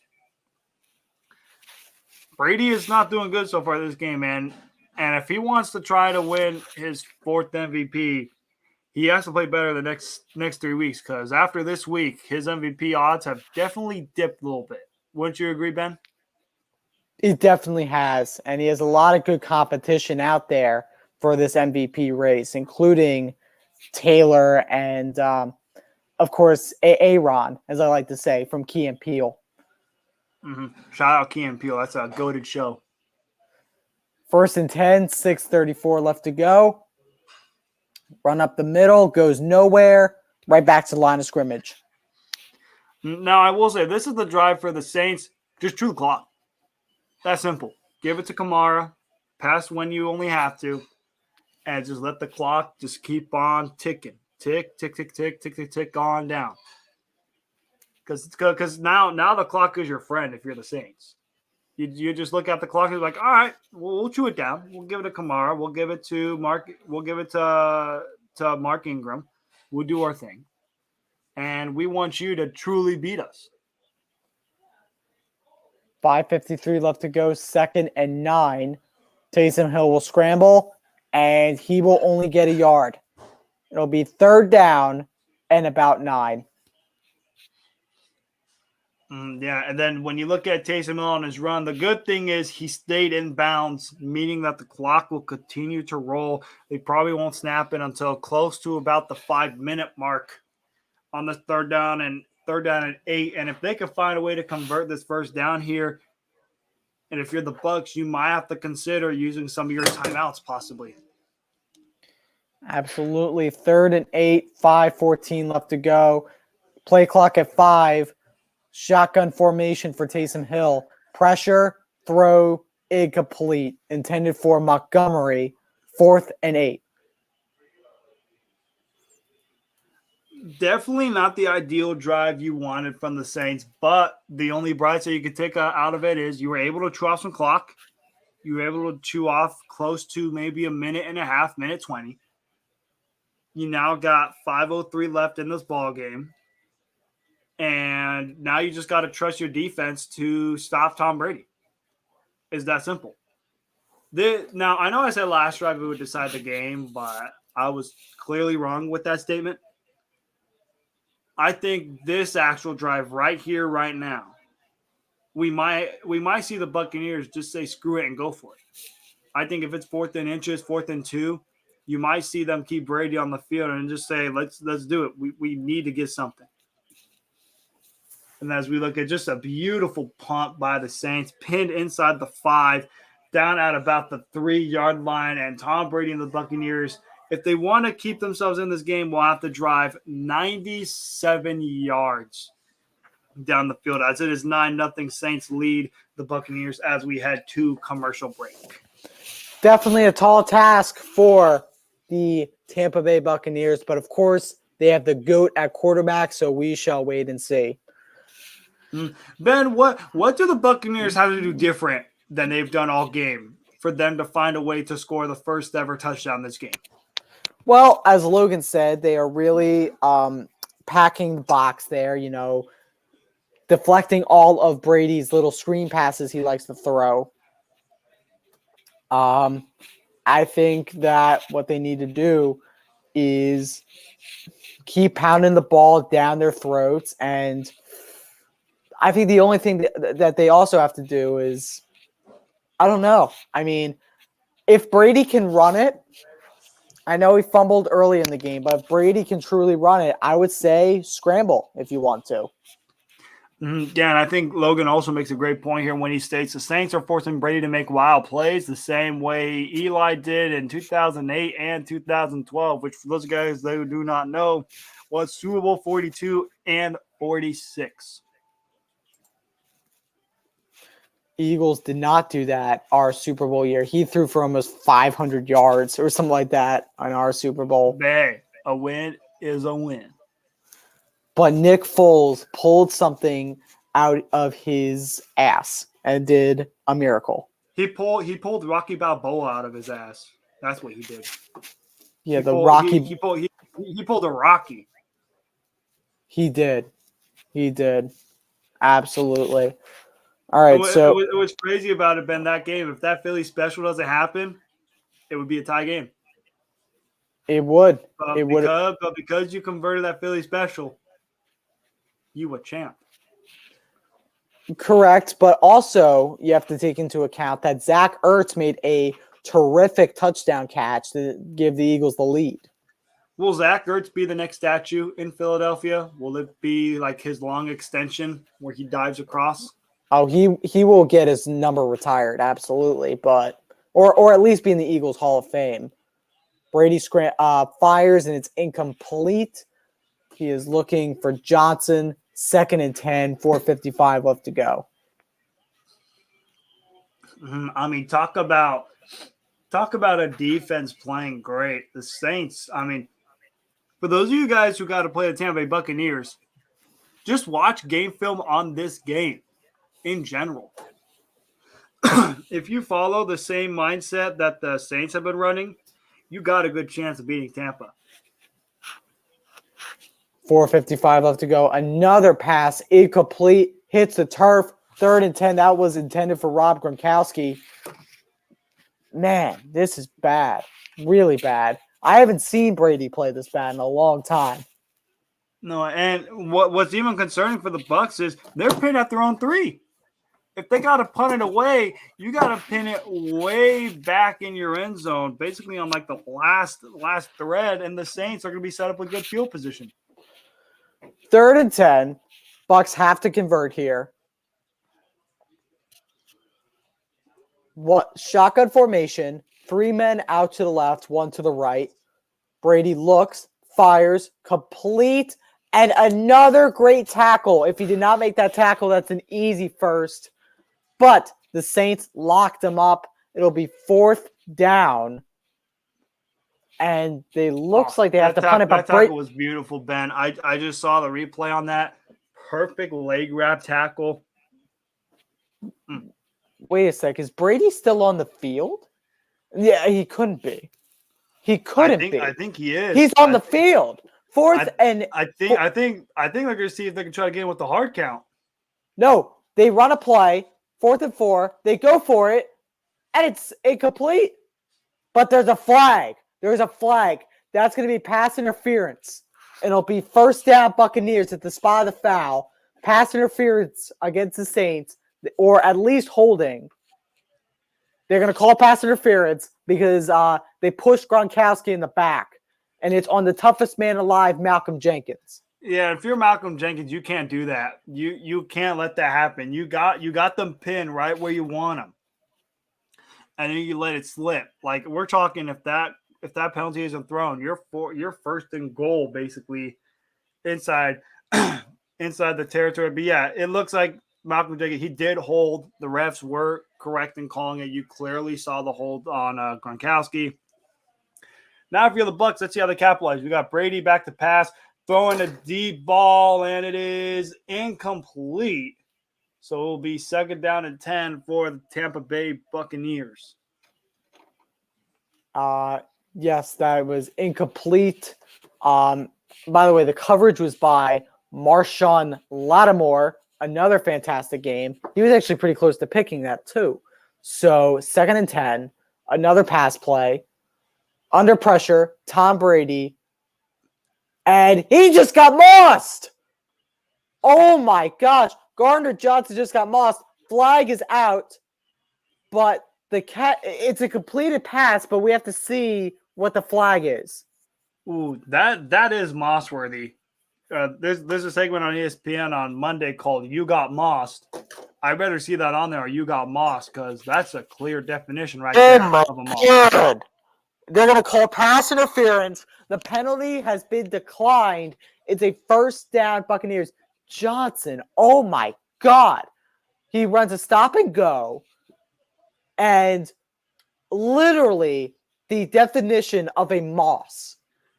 Yeah, and the craziest thing is, like, the ref called it correct. You look at a defender, he doesn't turn around. He doesn't turn around, doesn't make an effort to make a play, and he still got mossed. Talk about a double whammy. Pass is incomplete. Intended for the running back. This is not Ronald Jones. Let's see who that is. Number 21. No, that's the last play. Let's see who that is. Yeah, and you look at it, he slipped. That's the reason why it was incomplete. The man slipped. It was to a Vaughn. Yeah. Deep bomb for Brady. Throws it away. 3rd and 10 for the Tampa Bay Buccaneers. Now for Vaughn, I'm sorry to interrupt. For Vaughn in that last play, you can't afford to slip because, I mean, you look at, he was open, he was there. He just simply slipped, and that's what caused the incompletion. Now 3rd and 10, and this is crucial. If it's 4th down, I expect to see Brady to Gronk here. I expect him to go to his go-to guy in Gronkowski. So if I were the Saints, I'd see if you could double up Gronk and just trust that your defense could hold against anybody else. 6 DBs, 3 wide receivers, 1 tight end on the field. Brady, under pressure, scrambles, fires, and it is caught. It's intercepted. The guy who just got mossed, Gardner Johnson, gets his revenge and picks it off for the Saints. Oh, what a play that is for the Saints. And I wanna throw out this comment here that Logan just threw. I gotta figure out where it was. Look at this. The first team to slip goes home with the L. This is the second turnover by the Buccaneers. This time with 3:40 left in the ball game. What a huge play by the guy you mentioned, Ben, Gardner Johnson. And now you look at your setup at the Tampa Bay 43. And I mean, you look at, he had Scotty Miller, he had him. But Gardner Johnson was able to close in, have that chase down speed, and just outrun it. And you got to think, Ben, this is impressive. Keep in mind, the Saints don't have Sean Payton. The Saints don't have their head coach, Sean Payton. And they're holding the Bucs to 9 points. 9 points. Well, my bad. The Buccaneers to 0 points. They're pitching a shutout, and they don't have their head coach, Sean Payton. Now, while impressive, how really impressive this is for the Saints, this does hurt the Eagles a tiny bit. However, we would like to remind the folks at home that the Saints just suck a little bit too much as they lost to the Eagles, and the Eagles hold the tiebreaker over New Orleans. I will say, though, that Tuesday game, though, Ben, for the Eagles, it's going to be much more important now if the Saints hold on to this game. Because, yes, you do have the tiebreaker over the Saints, like you just mentioned. But now you can't afford to slip on Tuesday against the Washington football team. Well, you couldn't afford to slip in the first place because the 7th seed right now is the Washington football team. The Washington football team is the last team in the playoffs. And if you have head-to-head against the Eagles, that pretty much does it. Absolutely. You look at it's the Bucs used their second timeout. They're pausing to turn it. And then the next Sunday night football game, week 16, it will be the Washington football team versus the Dallas Cowboys, which Ben and I should most likely be able to do week 16. And it'll be a nice classic divisional matchup. Could very well decide if the Cowboys win the NFC East and possibly if they could get the second or third seed. Now, that game's going to be important to Philadelphia because even if they lose, they can still beat Washington again a second time if Dallas beats Washington, of course. But then you have to take a look at Minnesota and what they do. Mm-hmm. And then 38, they do another just regular run for Taysom Hill. He gets shut down and lost for a gain of 3. Buccaneers will use their last and final timeout. They got 3 minutes and 24 seconds left in this game. As you look at, they see Brady. He throws a clipboard, and that's not a clipboard. Got shattered. That's not a clipboard. That's a tablet. Yeah, that tablet just got shattered. Just shattered. Hopefully this activates the GOAT mode, but GOAT mode need a lot of work to do because you got no timeouts, down 3-24, 9-0. You now got to get a touchdown. You can't settle for a field goal now. You need to get a touchdown, and you need to get the onside and just pray to the heavens that you could get a stop. Punter is down for New Orleans. Flag is out, but this could be a first down for the Saints. This could be roughing the kicker. Yeah, we'll see. We'll see what they call there. Oh, and they're going to call it. It's going to be roughing the kicker. It'll be a first down and 10, New Orleans, and that's your ball game. Oh, that's a backbreaker. That is a backbreaker. Let's see the replay that NBC shows, but that is something that you cannot have happen. You look at, they try to go for it, and that guy's down. I'm gonna be honest. I'm not sure why it's roughing the kicker. Like, yeah, you slightly run into the play, but he went to dive for it and missed. What more is he supposed to do to avoid that? There really isn't anything he can do to avoid that. I understand the effort. I love the effort, but there comes a point to where you just got to give Brady the ball. Like, there was no need to pressure And now you almost mathematically, in a way, cost yourself a chance. By the way, Because now, I'm sorry to interrupt, but now the Saints could almost chew this all the way down the 2-minute warning. And now you got no 2-minute warning, and you got to try to score in basically less than a minute. Yeah. Talk about a bad situation. And the Saints are in field goal range. They're in field goal range. If they can make it 12-0, then this game will for sure be out of reach. I was going to say that this will break a 255 game streak for Tom Brady of not being shut out. Do you know who the only one who has it more? Who? Unfortunately, it will never be broken because he is retired, but it's Sir Drew Brees. He had 300 something, and then the guy who's just behind Tom Brady was Brett Favre. Ooh, that is true. So 3:17 left to go, and this could be the first shutout in 255 games for Tom Brady. Now, all you need to do here for New Orleans is run the ball. Absolutely. You this is the time to where you just give it to Kamara and let him do his thing. You just give it to him and let him chew, or even Mark Ingram too. You just let him chew the clock, let him do his thing, run that thing all the way down as close to a 2-minute warning as much as possible. By the way, the Bucs have no timeouts, so the only timeout they will get is the 2-minute warning. Dennis Allen, who apparently was a head coach for the Raiders, was 8-28 there. Well, he'll move to 9-28 in his head coaching career. Well, sort of. We'll see. They run the ball again. This will be just at the line of scrimmage. Mark Ingram. And this will lead to the 2-minute warning, 3rd down. And by the way, so since it's a 2-minute warning, we're going to do shout-outs and we're going to pay the bills. So first of all, let's pay the bills, as Anthony Conover says. So let's start out with our shop. Shop at teespring.com/stores/unwrapped. That is our official shop. Christmas is just around the corner, so get the gifts for everyone in your family. Of course, check out our Patreon. Our VIP program is at patreon.com/unwrappedsports. That's $10 per month with a lot of benefits. Gamble at www.mybookie.ag. Code USM100 for a 100% sign-up bonus. We were talking about gambling earlier, so make sure to go to that for your gambling needs. And rxhemp.com, code rxhemp-USN for 10% off your order. I mean, if you're hurting like Tom Brady after getting hit a bunch of times from Cam Jordan tonight, you may need the hemp cream. So make sure to buy that. These are all great Christmas presents, by the way, or holiday presents.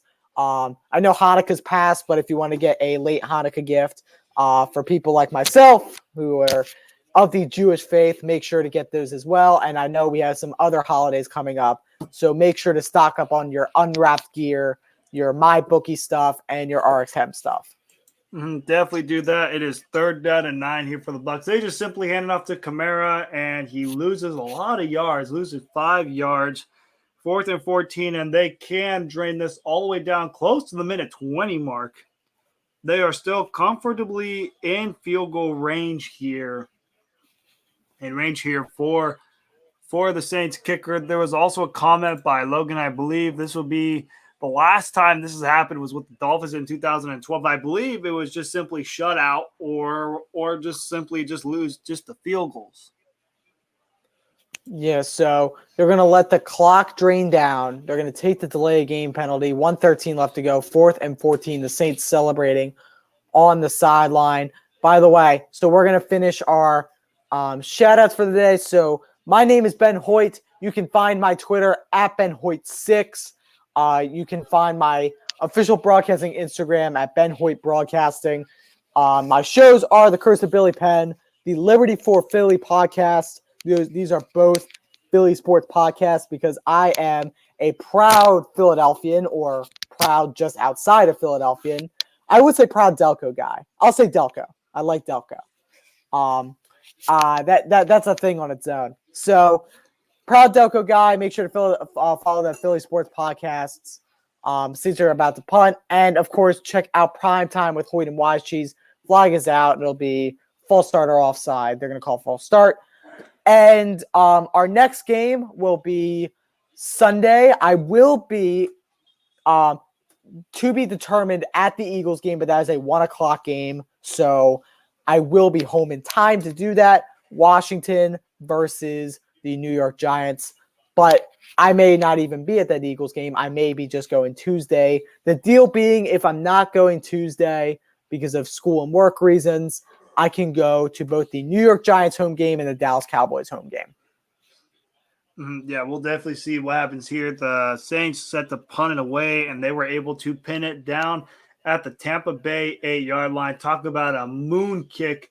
It's a moon kick. They were able to pin it down to the 8. Now Brady has 1:06. He got to try to score here, down 9. Very impossible to come back from, but it is very doable. We look at this game. We got a lot of line here. The NFC playoff picture. If Tampa falls to 10-4, could very easily be the 2 seed, but could fall all the way down to the 4 seed. We'll see. Will they sit by the end of this game? By the way, but let's get to my stuff here first. Oh, said the shutout. This has not happened. Then that's what Logan meant. Yeah. Yeah. So your stuff, Mr. Wise Cheese. My stuff, you could check out my Twitter handle down below at Matt_Skura. Check out my Instagram at Matt_Skura20. And both of my bios in there, it has my link tree. You could have access to the link tree, which gives access to the sports podcast. I mean, my great friend Caleb Conadu called MCS Real Sports Podcast. We just uploaded an episode yesterday talking about Week 15, talking about NFL, NBA news, all that stuff. Tune into that episode and our previous episodes that we have done in the past. Also, tune into this show, Primetime with Hoyt and Wise Cheese, every Sunday night, 7:20 p.m. Central Time, 8:20 p.m. Eastern Time, where we stream these Sunday night football games. Yeah, we're streaming the Sunday night football games. Also, even check out my Facebook profile. I go live on there. Check out the Unwrapped Sports Network YouTube channel. Like and subscribe. Check out all of our other shows that we do on there. And that's all the stuff that I have. And let's continue to watch the final couple seconds of this game to see if there's any shred of hope that the Buccaneers can come back. It most likely will not happen. But you gotta say, man, what a win by the New Orleans Saints, Ben. I mean, you talk about a score, 9-0, your final here in Tampa Bay. The Saints advance to 7-7, and the Saints advance to 7-7, and the Buccaneers fall to 10-4. Before we sign off of this show, Ben, how big of a win is this for the New Orleans Saints? Huge, especially for a game where you scored no touchdowns. There was no touchdowns the whole game.